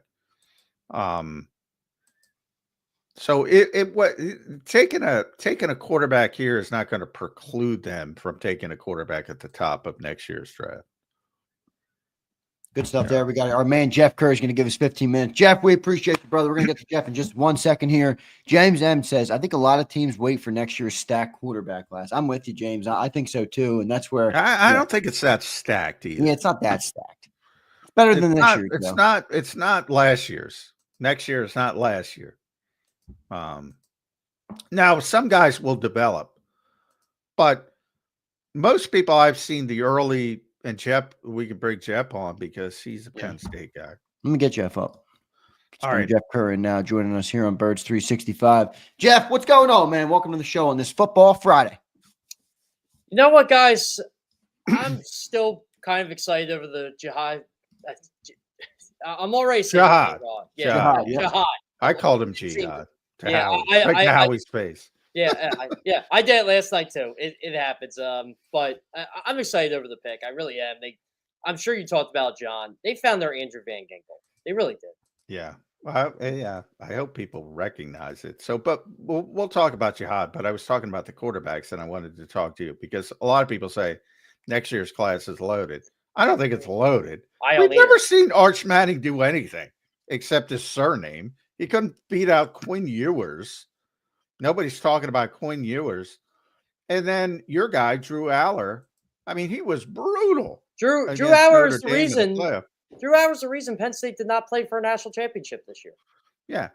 So those are the two top guys. That's not Caleb Williams, Jaden Daniels, and Drake May. So is it better than this year? Yes. But is it drop down phenomenal? No. And I'm sure some guys will jump up and there'll be other, and that's the way it happens. But I will say this about Drew Aller. He can raise his draft stock significantly. Jeff, I firmly believe he would have been a first round pick this year. I do too. Even coming off that game. Yeah. It's a traits, yeah. He was one of those guys. Well, I was told he had so much to prove to himself this year, and he really wants to win a national championship. He took the responsibility on his shoulders. What I said earlier, that he's the reason they did not play for a national championship, and that's a loaded team he's got coming back. And they were a loaded team last year, as we saw with the first round last night. Yeah. Yeah, no doubt. We'll get to the Penn State guys and Martin Frank's Michigan club beating you out. But man, Michigan, a lot of good players taken on that team. We'll start with Jihad. Yeah, boy, I think there's going to be a lot of misunderstanding about this pick. And we've already gotten it with, you got your replacement for N'Kobe Dean. Not necessarily. Yeah. Well, Howie said, nope. Now, I always say, hey, Vic will do what he wants, as he proved with Zach Bond. So if he gets his hands on him and says, you know what, I do think he's a middle linebacker, but I don't see that. I see edge rusher before all-ball linebacker, not all-ball linebacker before edge rusher. What is Jeff Kerr's viewpoint? Yeah, I'm kind of, based on the way Howie talked last night, I kind of think he's going to be an edge rusher for this football team. That he will play some off-ball linebacker, but honestly, John, doesn't it feel like this is how they wanted to use Zach Bond last year, and they kind of pivoted? Yes, right, exactly. And they wanted to sign Andrew Van Ginkel, but they weren't comfortable because he was coming off the Lisfranc and he was going to get a lot of money, and they weren't going to be able to look at him run before they had to commit that money. And they went in a different direction, and they tried to replicate it with Zach Bond. And then Vic got a look at Zach Bond and said, no, I think he's more of an off-ball linebacker, and it worked out perfectly. But to me, this is the flat defender. This is what Vic wants, and what he had in Miami with Van Ginkel. This is the player they want to build that role. Yeah, I'm actually writing about now for CBS Sports. They got the player Vic Fangio has coveted for a year. Right. And yeah. You like the pick, though, Jeff, at 31? I mean, you had other guys like Ezeraku on the board. You know, some people thought they were going to go that route. What do you think of the value, the player that they decided to take? Like, are you good with all those things? You like the pick? Yeah, I do. Honestly, I thought they were going to get him higher. When they were trading up. John and I were talking about this last night. Okay, what player were they interested in that Right. strongly to trade up to 22? And we were going through names, and Jihaad Campbell was one of those names. And yeah, I like the pick. You only gave up a 5th-round pick. Kansas City really threw you a bone, and look, that's what it's worth to go at one spot in the first round, but. They made sure they were able to get him at 31 and just gave up one of those 4 5th-round picks, which the bold prediction I always joked, oh, they will not make all 4 of those 5th-round picks. Right. and it is true, they did not. But yeah, I kind of agree with Roseman. Maybe he's not a top 10 player in this draft, but when I did my mock draft and I did it based on the best 32, I had Jihaad Campbell at 15. So pretty good. Yeah, I think everybody had him pretty much as a top 15 player.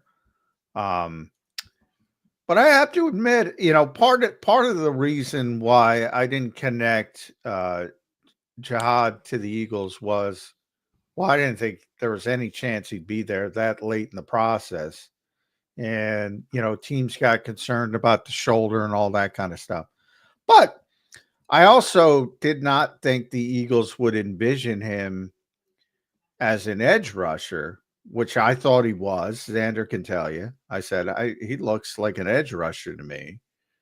And they did, despite the lack of size and all those issues. But the fact that they looked at this player as a difference maker, sort of like, remember when Howie describes Saquon bringing him in on offense? He said, well, yeah, he's a running back, but he's a weapon.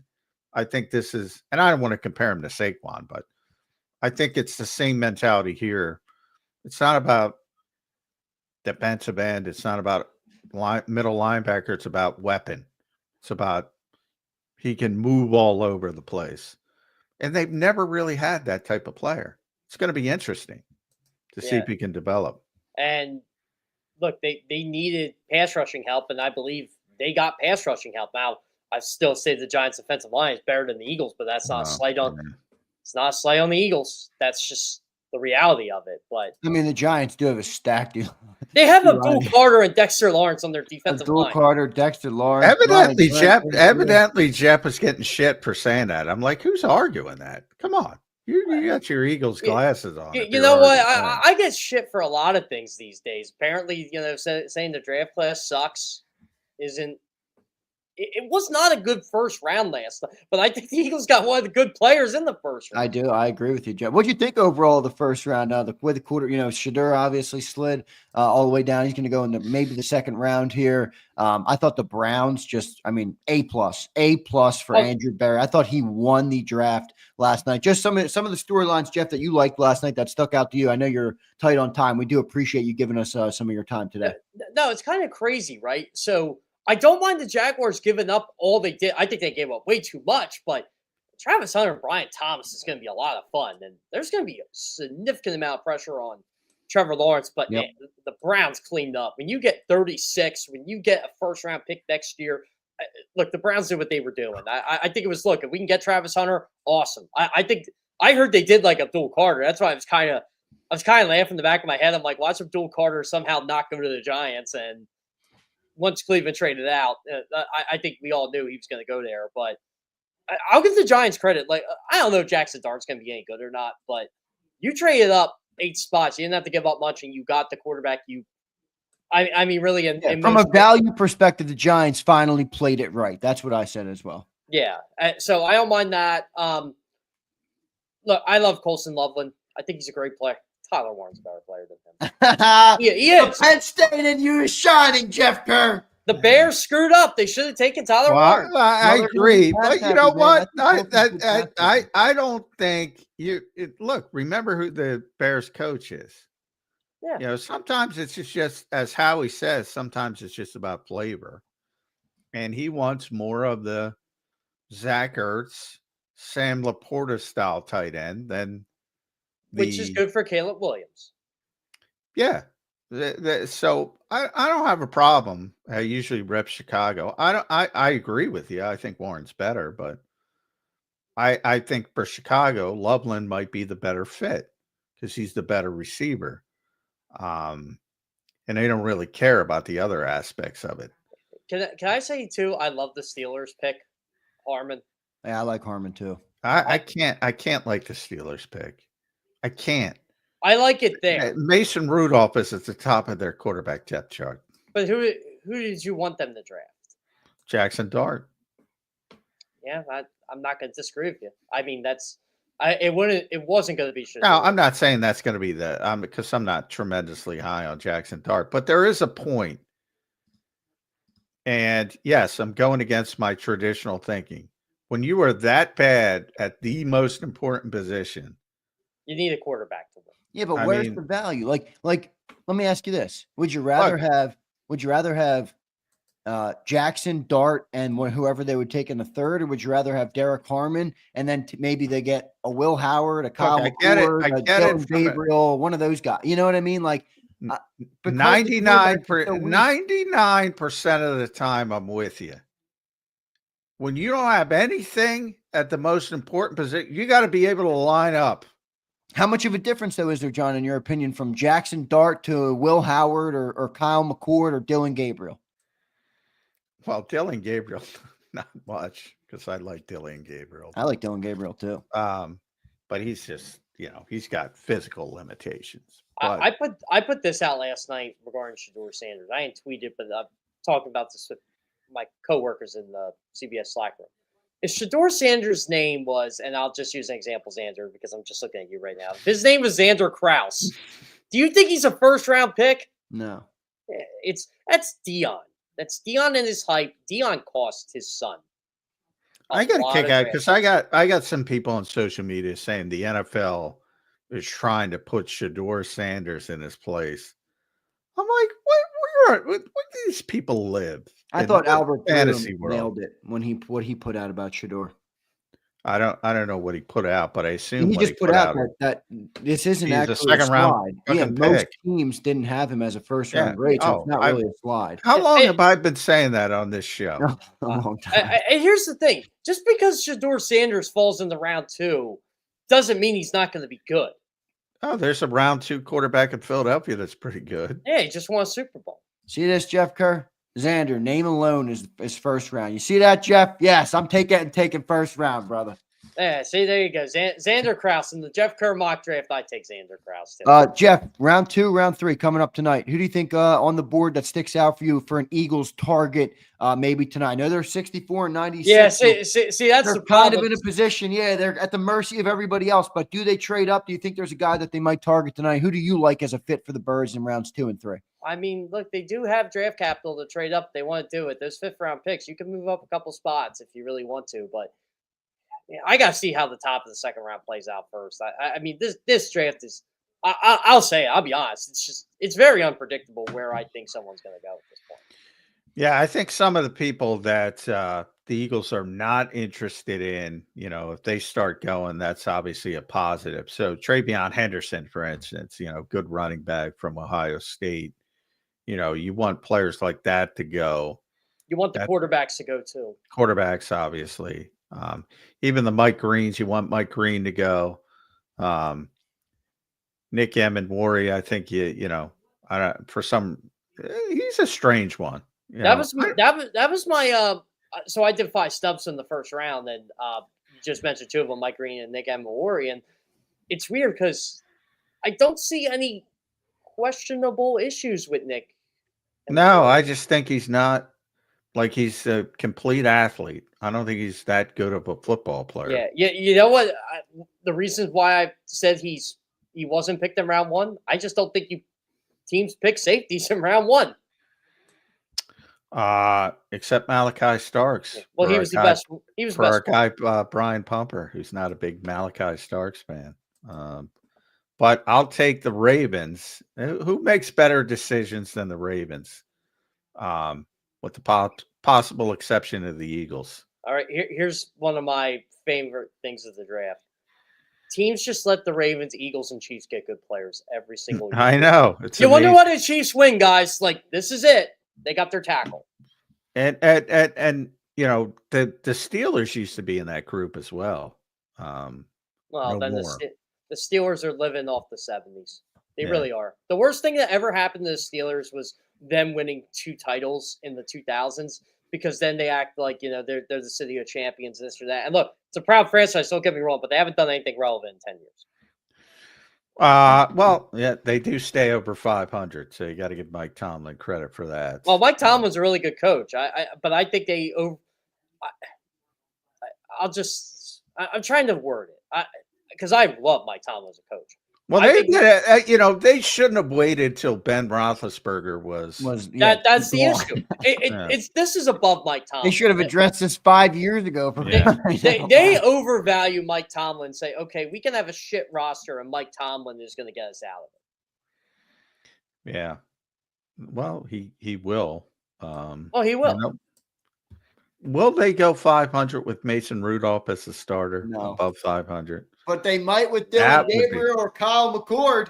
That would be I'll tell you what, that would be a trick, man. If he does that, not that he's going to the Hall of Fame anyway, but that would be impressive. Hey, I'm the jerk who thinks Kyle McCord and Will Howard are better than quarterbacks that are going to be taken before him. Bro, dude, you put one of those guys. Dude, I've said pretty consistently who can play the position the best is Dylan Gabriel. Oh, Dylan Gabriel's a stud. He's just small. Yeah, he doesn't have the physical traits to play in the NFL. But as far as handling the position, he's the best in the entire class. And he did at multiple schools. Yeah. So there's some, you mentioned McCord and Will Howard. Sort of, I get those two mixed up from their Ohio State days. Well, they both played for Ohio. I like McCord better. In fact, Ohio that's State what I mean. basically I like McCord. I don't understand. I like McCord better than Howard, but I think most people like Howard better than McCord. I think they like Not Howard's physical traits, but I think McCord is a better quarterback. Yes, McCord's very accurate. I think with DK Metcalf over there and George Pickens, he could do some good things. Jeff, thank you for giving us some time today, brother. I know you got swamped with work in the NFL draft and you carved out some extra time for us. We appreciate that very much, man. Good takeaways from the draft, and hopefully we'll talk to you on Monday after this thing wraps up, man. Thank you so much for joining in.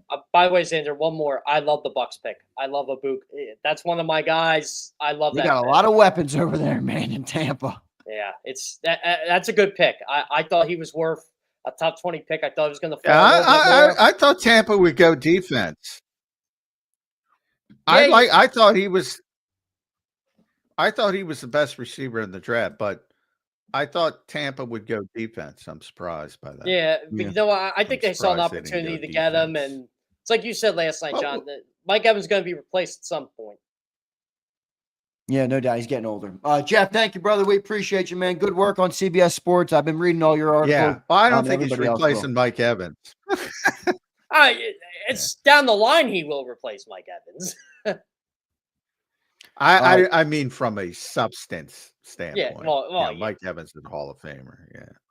Mike Evans is a great Mike Evans is, if I'm correct, I can't remember if he got thousands. Oh, no, he did. Every year in the NFL, he's had 1,000 yards.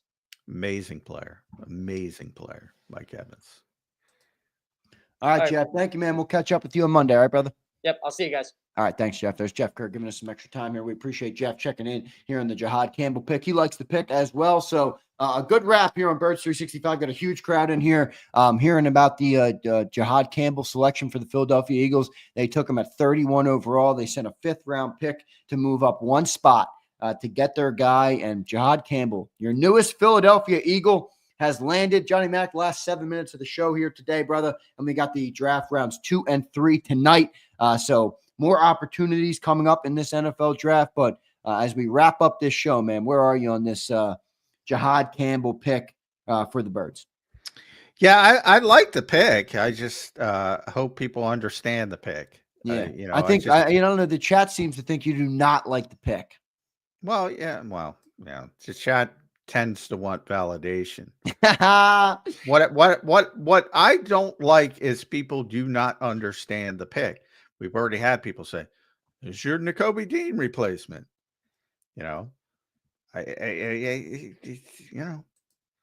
Don't listen. If you don't want to listen to me, that's fine. Listen to the GM. Listen to the GM. Who's he talking to? Jeremiah Washburn. Who's Howie bring up? Micah Parsons, Abdul Carter. When he's asked directly, is this about Nakobe Dean? No. That's pretty emphatic. Now, again, if Vic will do what he wants, and if Vic gets him in-house, he will use him where he wants. But ultimately, it's, about a hybrid player who is going to be more edge rusher than all-ball linebacker. That's it. I want people to understand the pick. But as far as upside, this is a player with a high upside. The question is, and I just pulled up Orlad's, it's one of the best. Most of these draft sites graded him as an all-ball linebacker. So their little 1-2 sentence description of the pick, I'll read it to you. A team that normally does not pursue all-ball linebackers this high, the Jerry Robinson narrative, that's how they describe the pick. All-ball linebacker. I think that's a mistake. Well, John, I will say this. You're also fighting a little bit of an uphill battle. Now, for the people who are smart and listen to Birds 365, they will understand it. But, Sam Monson, a guy who used to work for PFF, he's out there saying, no, this is a great replacement for an injury-prone Nakobe I know. But guess what? You're Sam fighting a battle that's not just cover fan-driven. Sam Monson doesn't cover the Philadelphia Eagles. I know. I'm not saying he's right. I'm just saying that people read that. You know what I mean? And then that's where it comes from. It's not just fans. I know people are. I know, and that's why I'm trying to explain it. And and this is better. This is easier because you asked me about the Jordan Davis comparison, which I was ultimately right about. People. This is what Howie didn't explain the Jordan Davis pick in public. He explained it behind the scenes to us, but not in public. He explained this pick. Maybe he learned from his mistake there. Maybe. But so I encourage it was, 1:30 in the morning. So I get that a lot of people probably didn't watch it. So just go back to Eagles.com or the Eagles Twitter page and watch Howie's press conference. That's all I ask. And then you could have a better understanding of what the pick is and what the pick is designed to do. I think the better part about this pick, though, as we compare it to Jordan Davis and the esoteric nature of it is if Jihaad reaches his ceiling or his potential, he's an every down player. If Jordan Davis reaches his potential, he's still not an every down player. And I think that's the biggest difference with the two where, it's a little easier to reason or to understand what they're doing with Campbell versus Jordan Davis, because even if Jordan Davis is at his best, there's going to be people who are like, screw that. Why did we spend a 13th overall pick on that? And I can understand that logic. Well, yeah, I'm with you as far as that and the limited aspect of playing time. Yes, if everything works out for Jihaad, he's going to be an every down player. So I'm with you there 100%. But I only made the comparison from the standpoint of I think most people didn't understand Jordan Davis's role, and I think most people don't understand what Jihaad Campbell was brought here to do. Early in the process, at least. And I hope that changes because Howie described it. Howie did a good job. And Howie would not pigeonhole him. But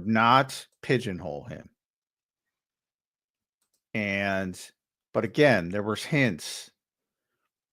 Who did he talk to? Jeremiah Washburn. Who did Howie bring up? Micah Parsons and Abdul Carter. He's not bringing up Fred Warner. Right. He's not bringing up Bobby He's gonna be an Wagner. edge. This guy's gonna rush the passer a lot for the Birds. Yeah, With a little more stuff. with a little more. But no, but he is going to play a little bit of a different role. He is Yeah, going right. to play He's gonna be some stacked linebacker. So they've never had a player like this before, to my knowledge. I have to go back. I like what But you said about how like it adds to what Vic Fangio can do. It's not doesn't change what he's going to do, but it adds to what he can do. Yeah. Which and he wants this player. He wants this style of player. He loved Andrew Van Ginkel. He wants this type of player. And he wants that type of versatility. And they think the game is heading towards more of a positionless environment in the front seven. Guys who can play all over. And that's the upside of Jihaad Campbell, which is pretty freaking significant for those. What I don't like is that I'm going to spend years talking about it, and I know it, and it's daunting. Why isn't he playing for Nakobe Dean when Trott's out there early in the season? If Trott's out there, Right. I guarantee you we'll be talking about that in week one if that's the way it shakes out.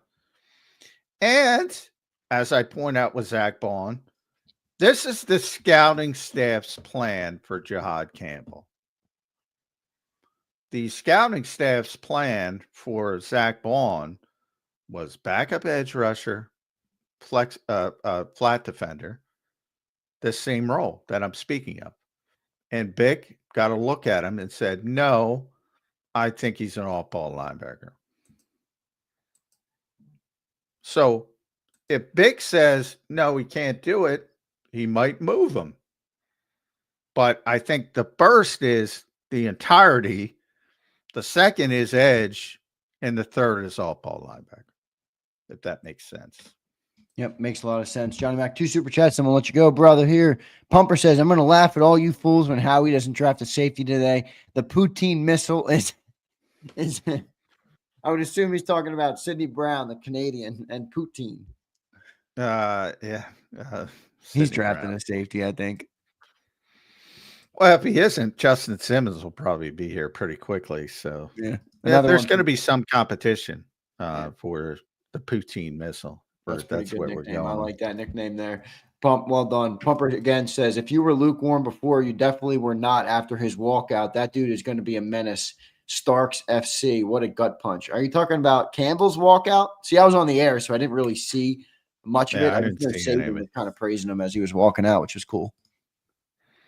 Yeah, well, I know Pumper's not a big the big Malachi Starks guy. No, he's joking with everybody that wanted Malachi. Because you should, John, in the chat when when Malachi kept falling, everybody in the chat was like, we're getting Malachi, and then they were all, the gut punch hit them when the Ravens took them. So yeah, it was pretty funny.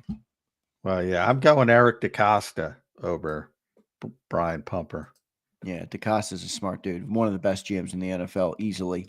Well done there. Johnny Mac, great show, brother. Your final thoughts as we get ready for round 2 and 3 tonight. Jihaad Campbell, the newest Eagle, has landed. Yeah, things only pick up.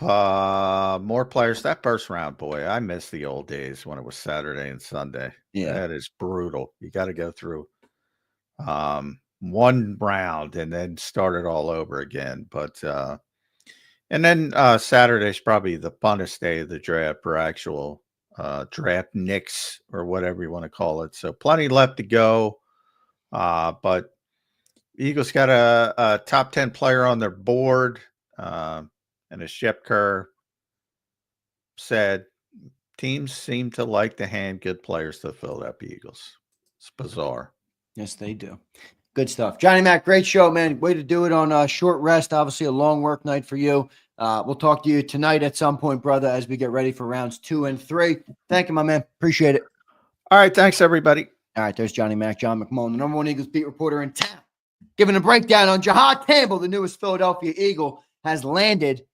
I think a great pick, everybody. I think a great pick. I love Johnny Mac. Sometimes I'll pee on the Cheerios a little bit. All right. Sometimes I'll pee on the Cheerios. I'm not letting it happen.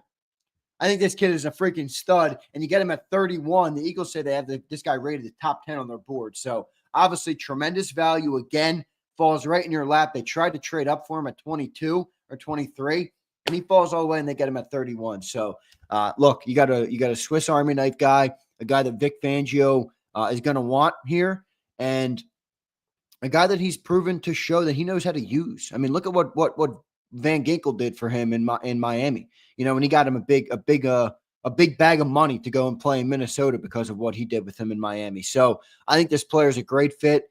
The interesting thing is going to be like, you know, who do they take off the field? Like, does he play for Sweat? You know, I kind of asked J-Mac that. Fredo, did you? I didn't see it, bro. Where's the super? Nah, Fredo, you didn't, my man. I didn't get it, Fredo. If you did, I didn't get it. I didn't get your super, Fredo. Double check, man. I don't see one in here. All right. I don't see one in here. J-Mac told Zander to stop meat riding the Eagles organization yesterday. J-Mac is crazy. I don't really give a shit what J-Mac says about them, man. They're right now. Here's the objective truth. Whether you like them, whether you hate them, whether you're a reporter and you want to be objective, whether you wear Cowboy glasses or Eagles glasses, the Philadelphia Eagles have been one of the best drafting teams in the NFL in the last 4 years. Arguably the best drafting team. So you can sit here and say all you want. You can hate that's what they've done. And also, we have Vic Fangio. Am I going to seriously think that, you know, hey, someone else says they don't like Jihaad Campbell, but Vic Fangio wanted the guy? Like, come on here. I'm going to defer to the guy that's a Hall of Fame defensive coordinator for 40 years. All right? So here we go. I feel good about this damn pick. Now, the shoulder concern or the shoulder injury to me is minor concern, but it does exist, right? Like when you draft a player with an injury in the first round, you know, some people won't like that. You obviously want them to be out in the field, but that would be a 10% concern maybe for me. Like, how does, you know, does everything go well there? And the other thing there is, though, again, I defer to the Eagles. They've been very good at the medical part of the draft and being able to clear guys and or take them off their board if the medicals are there. So they had no concern with the injury. So from that perspective, I don't either, but I will be keeping my eye on it. All right. I will be keeping my eye on it. Fredo, there it is, my man. Think Will Johnson Jr. will fall to us. I don't know how far he's going to fall, man. That dude was Fredo. At one point, he was talked about as a top 10 pick. That's how good of a player he is at corner. That's how good of a player he is. Now, the concern there, Fredo, is the Eagles, like, he could fall to round 4. If the Eagles took him off the board, he's probably off the board. So maybe there's a spot that they would go. But look, I love that player. You know, I think he's probably the best player left. But again, with the knee, you know, people think it's degenerative. Some people think it's going to be chronic. I think that's the concern with him. But I think he's a great player, man. I think he's a really good player, Fredo. So we will see where he goes. But yeah, the knee is concerning. A couple guys left tonight, yo. Let's take a look at these guys. Let's just kind of run through the board. I'll pull it up for you guys so you can see what we're working with as we get ready for the draft. Tonight, rounds 2 and 3. It'll kick off at 7 p.m. Eastern. All right. So that's kind of the rundown, but let's kind of look at this together here. So let's go quarterbacks. Here's your quarterbacks that are remaining. You got Shador, Tyler Shuck, Jalen Milroe, Will Howard, Quinn Ewers, Kyle McCord, Riley Leonard, Dylan Gabriel. Still some good quarterbacks out there, 8 remaining. I'm just kind of going to run through each position group and pick out the players. You know, I think maybe Shador, Tyler, Milroe, and maybe Howard will go in round 2 or 3. So I think those are the 4 who will come off the board in day 2. The rest might be day 3. We'll see there. You go to running back. Trevion Henderson's a great player from Ohio State. Kinshawn Judkins, another good player. I like Judkins a little more than Henderson, but both good players. Cam Scatterbo, a lot of guys, Eagles guys liked him. The rest of the guys I'm not overly high on. Jadon Blue is still there. Dylan Sampson's a solid player at Tennessee. I don't know much about Caleb Johnson, to be honest with you guys. And then Damian Martinez from Miami is a decent player. And Trevor Etienne's a decent player as well at Georgia. You go to wide receiver, probably no targets here for the Eagles. Luther Burden's probably my favorite available. Jaden Higgins is still out there. Jalen Noel, two Iowa State guys, which is interesting. Kyle Williams is interesting. I think he's going to fall pretty far, but he's a pretty good player. Isaiah Bond from Texas. Shouldn't have transferred from Alabama, Isaiah. Tight ends, this is applicable here to the Philadelphia Eagles. You got Arroyo, Taylor, Ferguson, Helm, Fannin, Evans, Hawes, Fedone, and CJ Dippery or whatever his name is. So those are some options there. I mean, I think the Eagles will end up with a tight end at some point in this draft. The question would be where. If you go to tackles, I think you can't rule this out for the Eagles ever.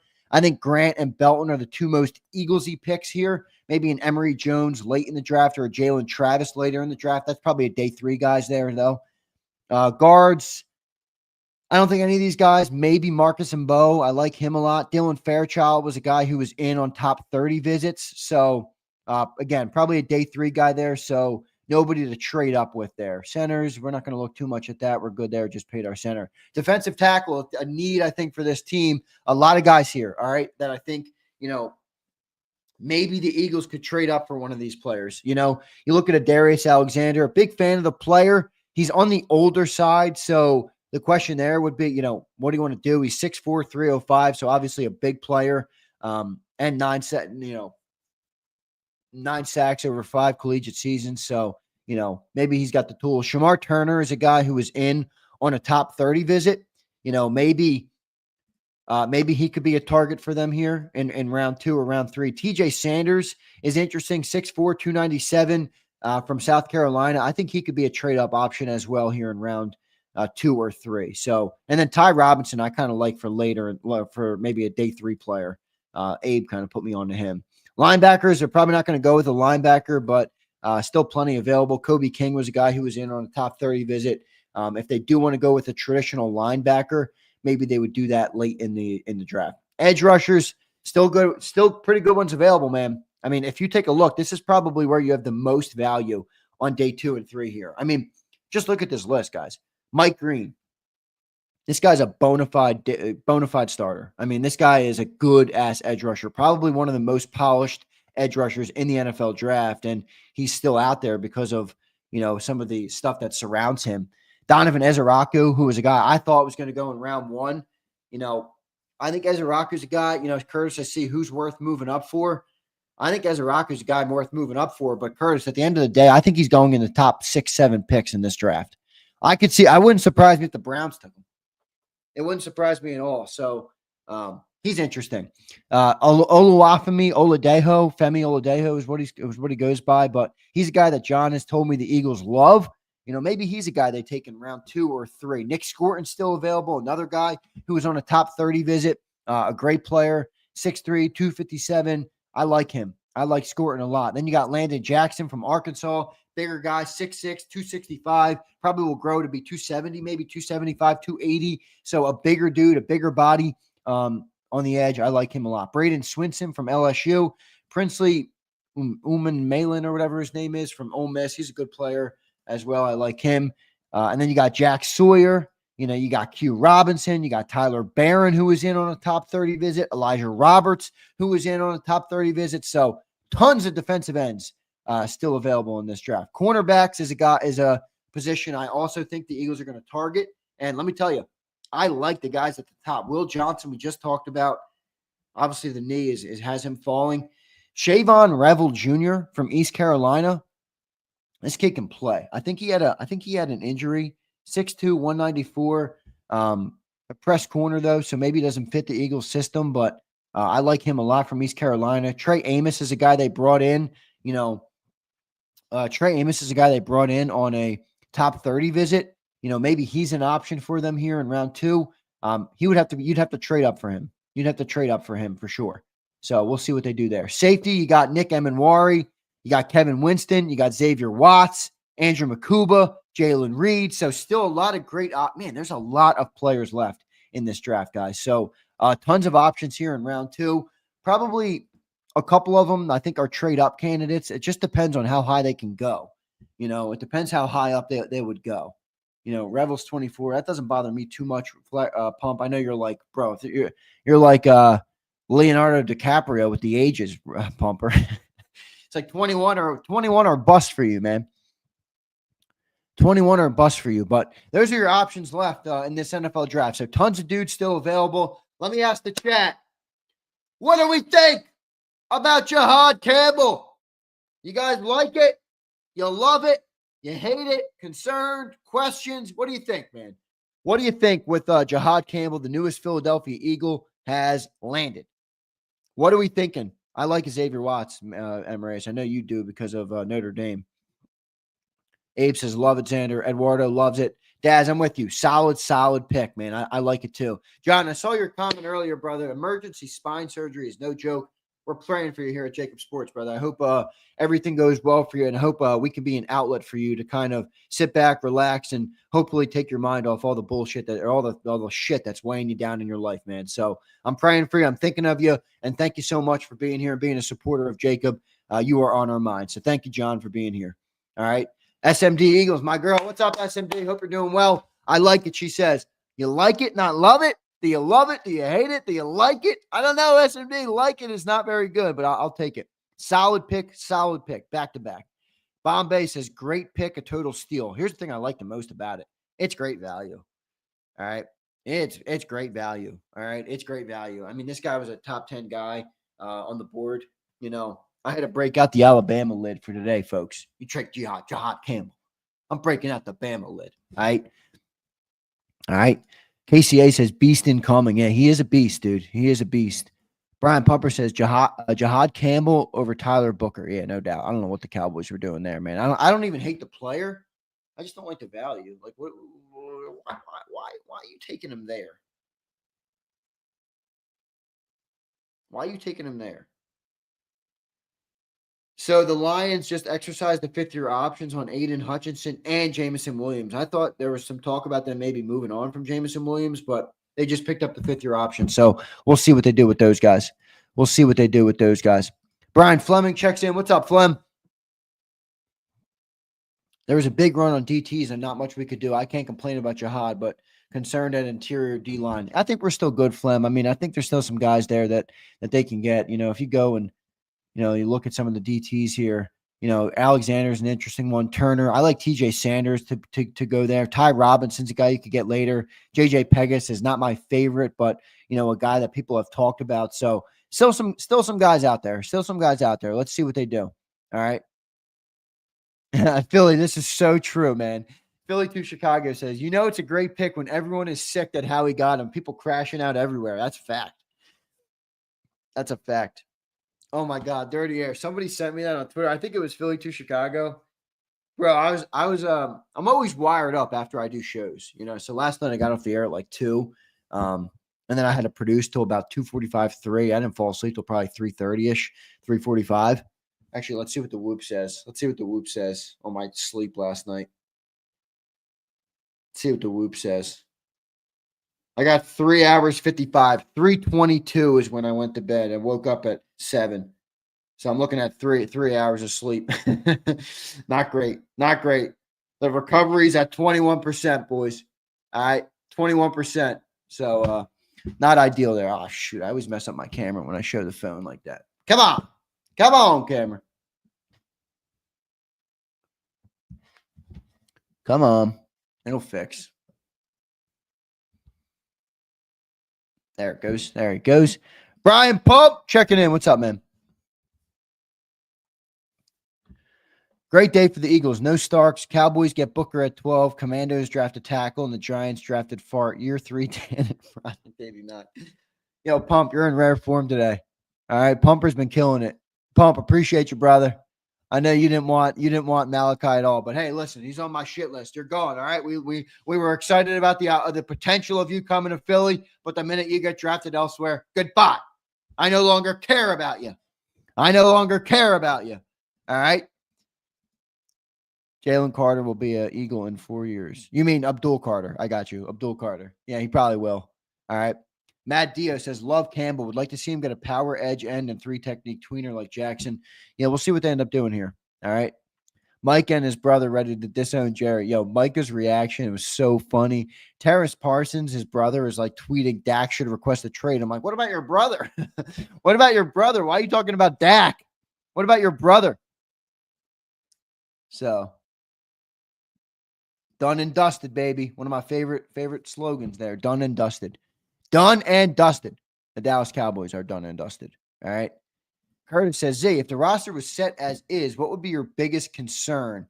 Probably the interior, the D line as it stands right now. But let's wait till the draft finishes, bro. Like, they still got some options here at the to make some picks. The other concern for me would be that secondary, because it's not that I dislike a lot Keeley or Sidney individually, but collectively, I'm not a fan of that, right? Like, you have Sidney and Keeley, like, quarterbacks are going to pick on that, and one of them is going to be prone to kind of get beat up on. So I would say that's probably my biggest concern, in the secondary there. I have no concerns on offense, obviously. I think you're pretty good there. So James Jones says, I believe Howie could have got his pick without trading because you sacked Patrick all Super Bowl. You knew they were going with O-line. James, it wasn't about the Chiefs, brother. It was about other teams potentially trading with the Chiefs to come up and get them. So they valued, like the way I framed it last night, because people are always like, why do you trade up? I'm like, you sent a 5th-round pick. You sent 164. Like last year, guys, would you have sent, because the picks are taken, would you have sent Anais Smith to guarantee you could have got Quinyon Mitchell? I would have. Now Quinyon fell to us, but if somebody was in front of you that was going to take him, would you have sent the pick you were at to move up one spot with Anais Smith to get him? I would. Are you kidding me? I would. So, I'm not worried about the 5th-round pick. That's a Commander fan thing. Commanders have no idea what to look for in the draft because they stink. All right. So Commanders are down bad, unfortunately. I'm sorry for you, James. Going to be a tough fall from grace for you guys after getting, you guys are riding so low for so many years, and then you go, whoa, way up here, a lot of wins in the NFC Championship. You guys are about to fall back down, unfortunately for you. I hate to see it for you, brother. All right. Yeah, I'm chilling. That 5th was worth Campbell. Absolutely. What are we tripping around a 5th-round pick for? Come on. Justin Simmons will be signed before training camp. They want to get awarded the comp picks first. Yep, you're right, KCA. Absolutely. That's what they're waiting for if they did want to get that player. Now, if a safety falls to them here in like round 2 or 3, then probably they wouldn't go that route. But we'll see. Abe says, still on board. Scorton, Sanders, Will Johnson, Ezraku, Mike Green, Jared Wilson, Judkins, Henderson, Scadaboo, Mason Taylor, Belton, Grant, and Bo, Princely, Oladeo, Kennard, Gillette. Yeah, that's a good list, man. Abe, that's a good list. I think those are – I bet that the Eagles will probably get one of those players. I'm not sure who, but I think that's a pretty good list you just crafted there. All right. I'm with you, Daz. Back to the basement, commies. Chuck, what's up, Chuck? If that's the KZ, why was it not released earlier? No one seemed to know about it until selection time. You talking about Jihaad? You talking about Jihaad Campbell? Oh, weird.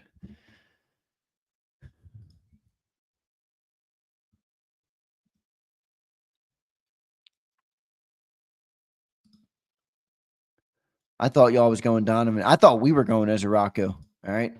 Z, so you think Dallas will be better than Commanders this season? I said I think the Cowboys will bounce back. Just not bounce back in a big way, but look, you're getting your quarterback back. Like, guys, think about it. All right. Think about it. I know we're Eagles fans and we love to rag on the Cowboys. And they do kind of suck. The rivalry is really not fun anymore because they stink. But hear me out.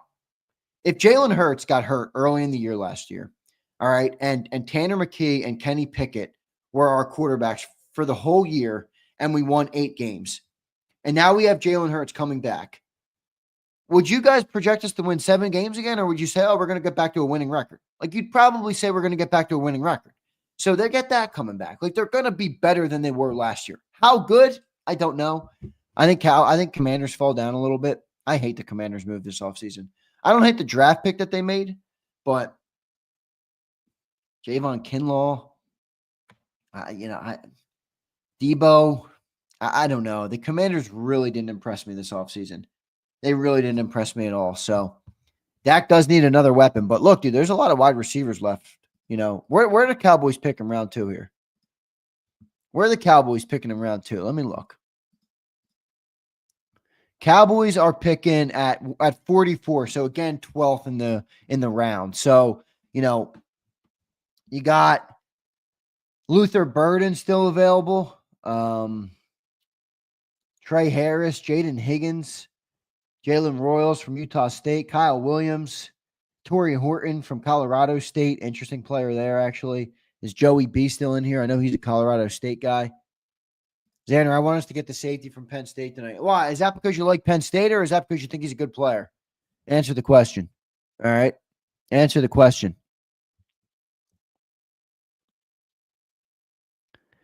Dak at 11. I love how the Eagles fans hate rip on Dak. Hey, listen, SMD. I know Dak's not the best, but he is a solid player. He's a solid player. No, I know he's nice. I'm just kind of messing with the with the Penn State guys. I like the player. All right, Kyle. I hear you, brother. I do like the player too. He's a solid player. I'm just messing with you a little bit. All right.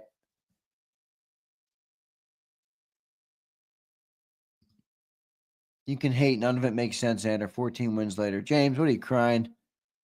What are you crying, James? You crying, brother? Are you crying here, James? All right, who's your guys' ideal picks tonight in round 2? Remember, you're sitting at 64 and 96, so you're at the end of both rounds. You have 3 fifth-rounders left and a 4th. So, and then I think the best trade ammo tonight would be probably those future third-round picks you have next year. Like you have 3 third-rounders next year. Are one of them, a trade, you could package that up, maybe 64 and a future third to move up to pretty high in the round. I could see that. I'm with you, Eduardo. We need a corner and a safety probably. I like TJ Sanders. I could see that. Daz says Amos, Winston, Scorton, Oladeo, Makuba, Taylor, all targets. Surprised you didn't say Landon Jackson, Daz. Surprised you didn't say Landon Jackson.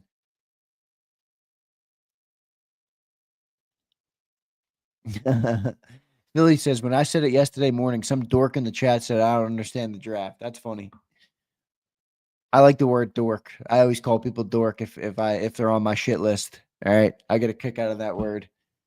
I don't mean it seriously, but I do like that word. Like Rich, Rich is a big dork. I'm just messing with Rich. I'm just messing with you, Rich. Don't get your panties in a bind, Rich. Come on, Rich. Come on, Rich. I wouldn't go tight end. I'd go Taylor. That's it. I do like Taylor. Takeem says Landon Jackson over Nick Scorton. I like them both, honestly. I wouldn't be mad with either of them. Curtis says, we have had a good fortune of playing playoff choking quarterbacks in Dallas for a long time now. Romo and Dak are both good QBs, but zero clutch gene. Yep. And Hurts has the clutch gene. Curtis. Yeah, Curtis, Curtis, you can't kind of sneak by me, though, because you're kind of one of those guys who's like, oh, my God, look at Josh Allen and Joe Burrow and Lamar. They're better than Hurts. Nah, Hurts shows up in the most important games, so give me that, dude. All right. Rich says, Z, why did you originally get that hat? I went there, bro. I've had this hat for like 6 years. This hat's old, bro. This hat's old. I've had this thing for at least 6 years. I wore this thing on the Bama campus. This hat has seen some things. Let me tell you, this hat has seen some things in my life. All right? A whole lot of things that we won't talk about here on Birds 365. Prince says, I love how ex-NFL players who didn't achieve much in the NFL are considered the biggest experts now. Well, you don't have to, yeah, I hear you. The thing is, you don't have to, football is a game that you can learn. You don't have to play it to know it, but I do, people that played at a high level, but you guys are speculating now. Nah, do I look like a keg guy to you, Daz? Nah, I'm not a beer drinker. There's plenty of other things that this hat has seen, but not much of keg stands. All right. Would you be okay with Emin War in round 2? I know you don't like the player. Oh, absolutely. Round 2, I love him. KCA, the only thing I didn't want was a round 1 pick on him. I think round 2, great value. Great value in round 2. All right. Great value in round 2. Yep, B Flem, no doubt. Kyle says, Xander, I'm surprised Will Johnson's still on the board. Yo, it's that knee, man. It's that knee. All right. And Eduardo says there are definitely some questionable fluids on that Bama cap. Man, that's an understatement. This thing's got stains, man. This dog got some. This thing has been through it, man. This bad. I like this Bama hat though. So it was always one of my. I had a bunch. Look at my Bama hat I keep in here. All right. So Nick Saban used to wear these. at the practices. So I got this when I was on campus one day during a game day, drunk as a skunk, and I bought this hat from one of the vendors on the campus. Woo!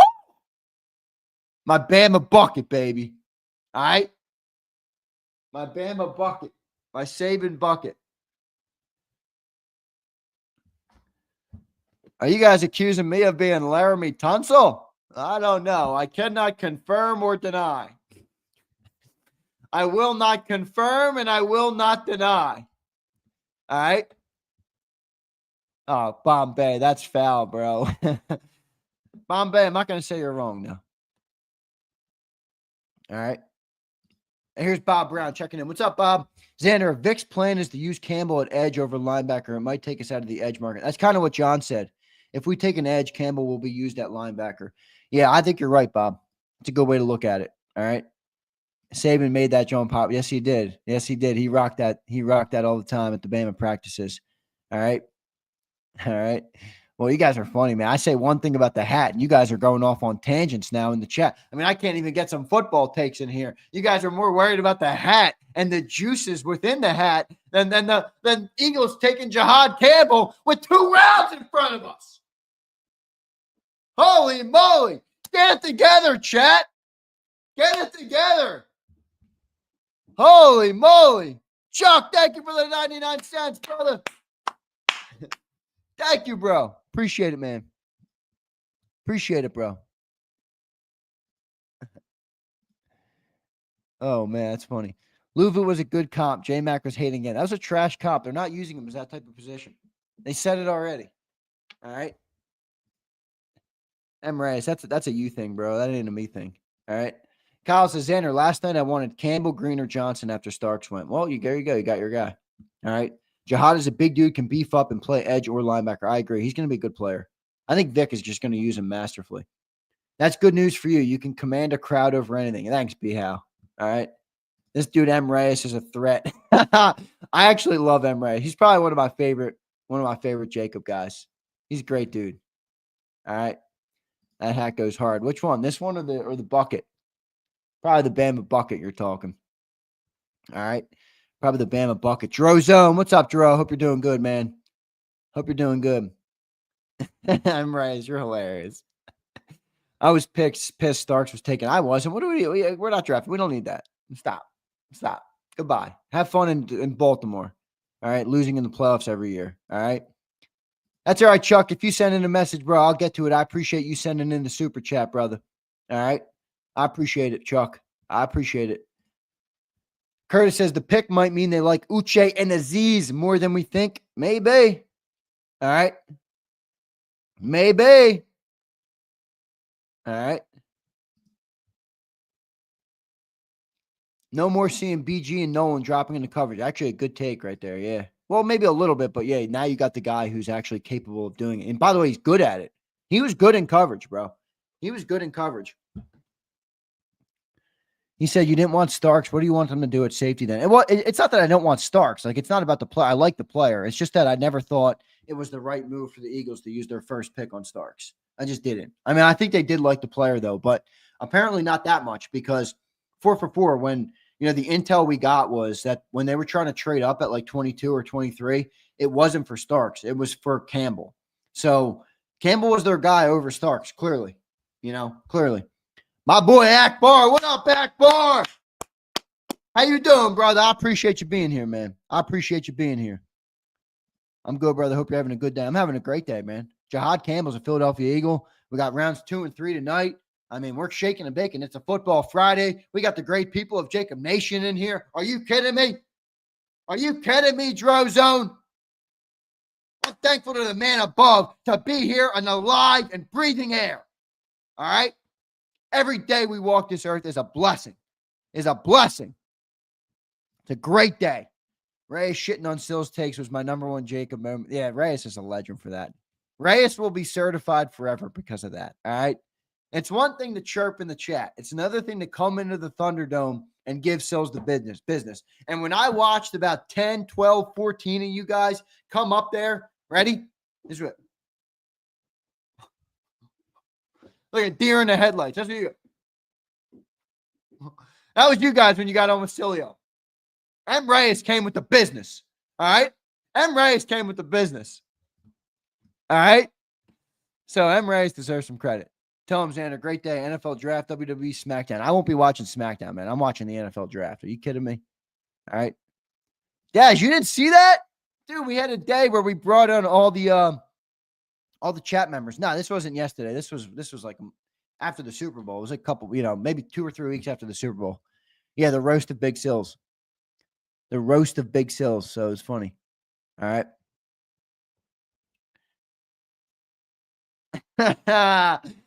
Fleming says M. Reyes handled Sills because Sills is a BBW. That's foul, man. You guys are putting the unfortunate images in my brain right now, man. I'm out on this, man.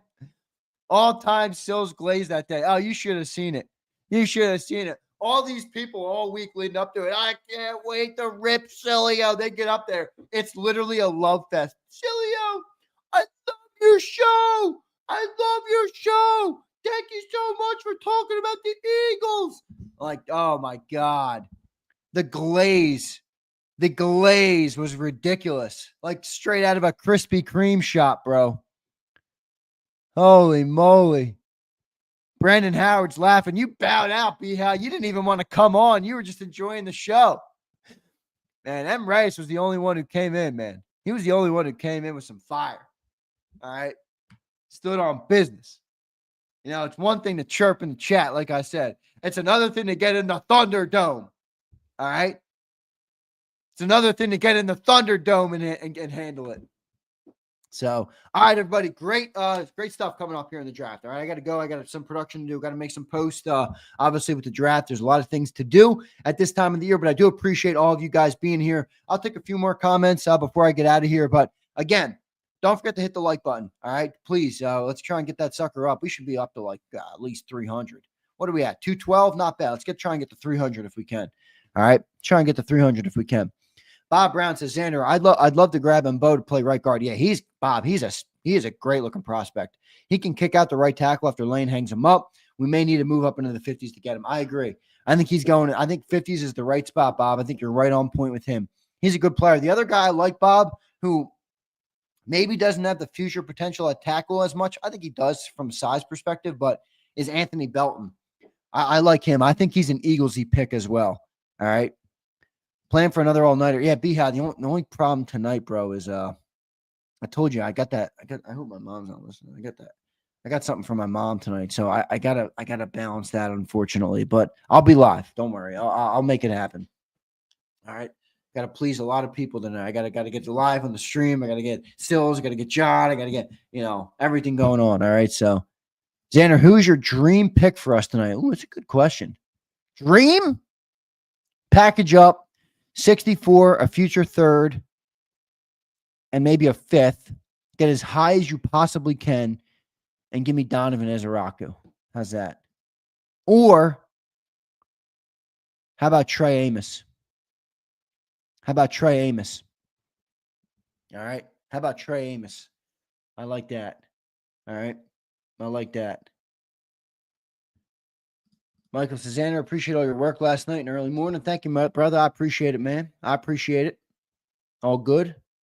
All good. I would love Donovan. Me too, man. We have too many edges. We do have a lot of edges. They're probably not going that route, but Trey Amos would be a good one. Trey Amos would be a great one. I could see him, and I could see him being a slot outside. He's versatile. 6'1", 195, perfect size for a corner. Played a lot of physical press man in college, but could probably do both. I think he'd be a great player. I think Trey Amos would be a great player. Now, Bombay, no doubt. Amos, I think he's going to go in the first 10 picks, probably, Rich. So you'd probably have to go up super high to get him. But, hey, SMD said dream. So I'm giving you my dream, all right? Doesn't mean they're going to do it. Doesn't mean they're going to do it. I wish there was a way to do like a mock of the second round. Can we? Let me see if we can.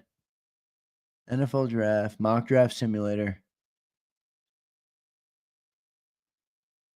Yeah, we can't. Oh, wait, can we? Yeah, start at. All right, here we go. Let's pick the Eagles.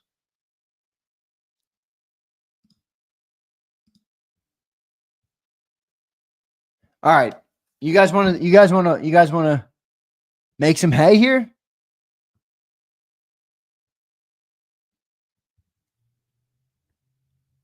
You can do it. You can do it. It'll fill it out for you.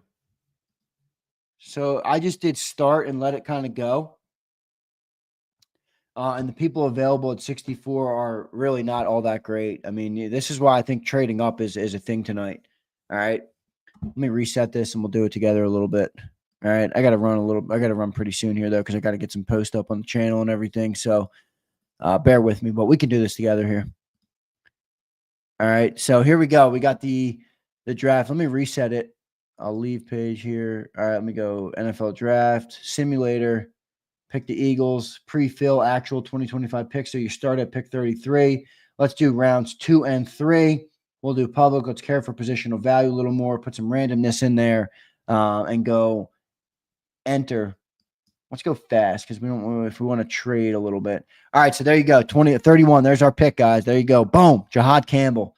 All right, so the Browns are on the clock. Should we do a trade? Do you guys want to try and do a trade proposal somewhere? Where do we want to trade before I click start on this sucker? Let's try and trade up to like.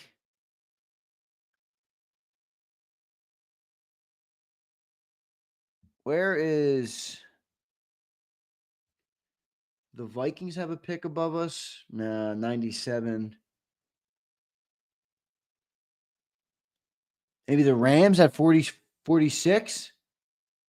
Bears are too high, I think. I think the Bears are too high. 42 with the Jets. Bears have they have 2. They have 39, and they have. Why are they not showing up for me?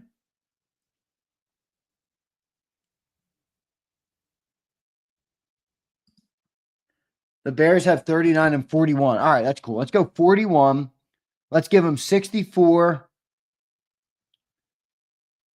A future third. I thought we had 3 thirds next year. I guess they're not loaded in here. And 165.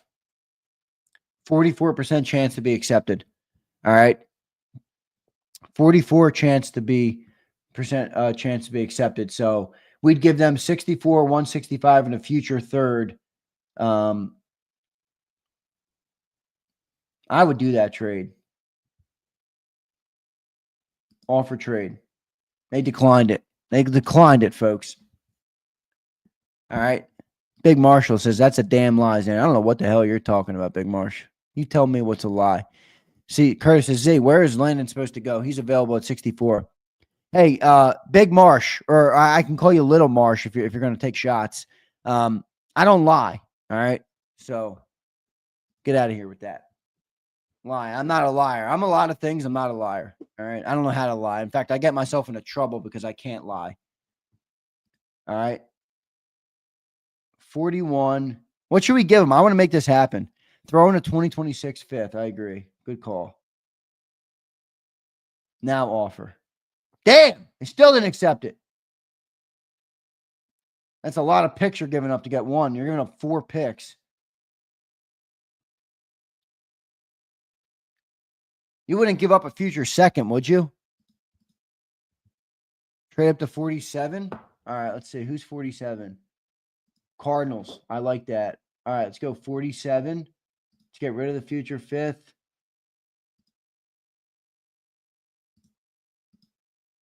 All right, let's give up 64 and a future third to go to 47. I think that's pretty good. You can force it. I know, Dio. I was trying not to force it. All right. 47. Good call. Let's offer this. All right. They accepted it. So we gave up 64 and a future third to get to 47. All right. Now let's start. Oh, look at that. The Browns took Shador. All right. We're on the clock. See, this is much better. This is much better sitting at 47.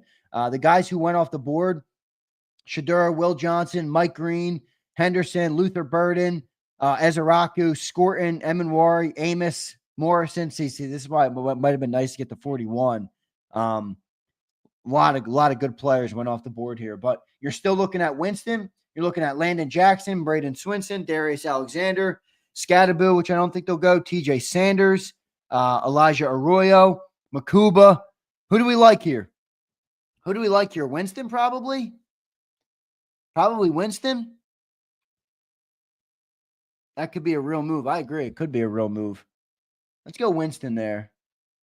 And then we have 96 remaining. So do we want to try and move up from 96?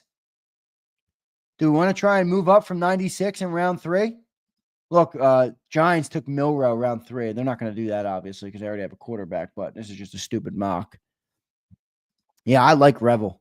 I like Revel a lot. We got Winston. Do we want to trade up in round 3? Do we want to trade up in round 3? You don't think they'll move up? I think you're right, Crowley. If they give up, draft capital to move up in round 2, they might not do it again in round 3. Let's see who falls to us at 96. Let's see who falls to us at 96. All right, so here we go. You got Xavier Restrepo, Elijah Roberts. Ooh, Jack Sawyer is interesting. Anthony Belton, I think that's probably your pick there. Jacob Parrish was a guy that they brought in on a top 30 visit. Ty Robinson, Will Howard probably know there. Ahmad Hassanin, I know a lot of you guys like him. Any defensive tackles? Let's see who the DTs are available. You got Ty Robinson. Yeah, you're probably still a little high for them. Like Ty Robinson's good, but I'm not taking him in round 3. I might just go Jack Sawyer here. Tight end. Who's tight ends available? Bannon, Helm, Mitchell Evans. You want to go round 3 on these dudes? I don't want to do that. I just don't love these tight ends. I know people like Fannin, but Elijah Roberts makes some sense. He does make some sense. Getting a headache. Not enough sleep. Getting a headache here.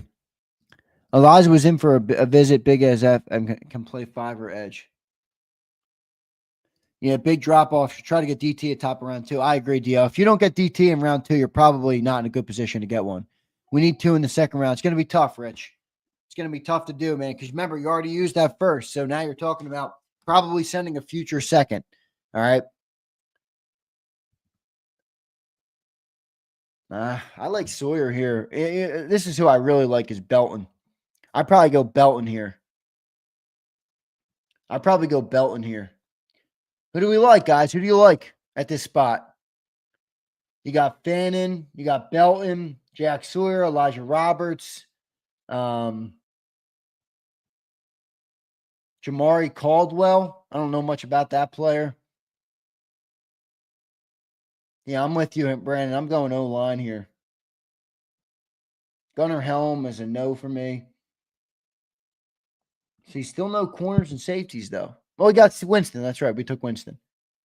I'll go Belton. There you go. That's the end of the draft. There you go. That's the rounds 2 and 3. So that's tonight. You drafted Anthony Belton. You could have drafted Restrepo. Wide receiver, they got us drafting a receiver. Screw that. So you got Winston and you got Belton. That's not bad. Send a future third, though. It's kind of heavy. But I like Sawyer. Too. This is exactly why moving up and getting 2 2s is so important. I agree. O-line, D-line.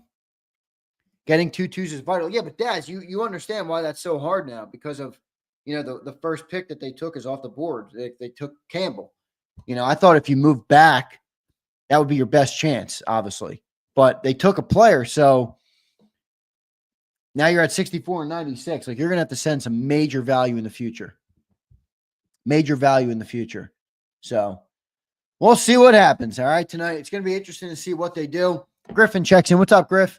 Z-Dog, you think they could trade Goddard to move up in the second? So, Griff, I think they might trade Goddard, but I don't think it's going to be tonight because, Griffin, so if they trade him before June 1st, they lose $9 million in cap space. If they trade him after June 1st, they get $4 million of savings. So you're looking at kind of a $13 million swing just to wait till June 1st. So for that reason, I don't think they move on from Goddard yet. I think it would come after June 1st if it comes. So I'm going to say no to moving up in the second with Goddard. All right. I'm going to say no. Yeah, I do think Elijah Roberts is a good player. All right. Thanks for the stream, Xander. Another banger. Thanks, SMD. Appreciate you being here. Thank you so much. Yeah, Brandon, can't wait for another draft stream tonight. Xander's the real main event. For the Birds, I think it is, but you're still at the end of both rounds. All right. No chance we pick 12 guys next year. We have the ammo. You're right, Daz. Maybe they'll do it, bro. Maybe they'll do it. Call Ryan Poles. All right. Yeah, maybe. What are we at on likes? 228's atrocious. Come on, let's get to 300. All right, everybody. I got to run. Thank you so much for being here. Great crowd in here today. Again, thank you all so much. And Jihaad Campbell has landed the newest Philadelphia Eagle. Thank you all so much for all the support. Hit that like button. See you next time, everybody. You've been listening to Birds 365, the destination for the passionate Eagles football fan who bleeds green. If it's Eagles football, we're talking about it. Debate inside the locker room and guests that are some of the greatest football minds from around the region. We hope you enjoyed the show. We know we had a blast. Make sure to like, comment, and subscribe, and we'll be back soon. But in the meantime, hook up with us on social media at JAKIB Sports. See you next time on Birds 365.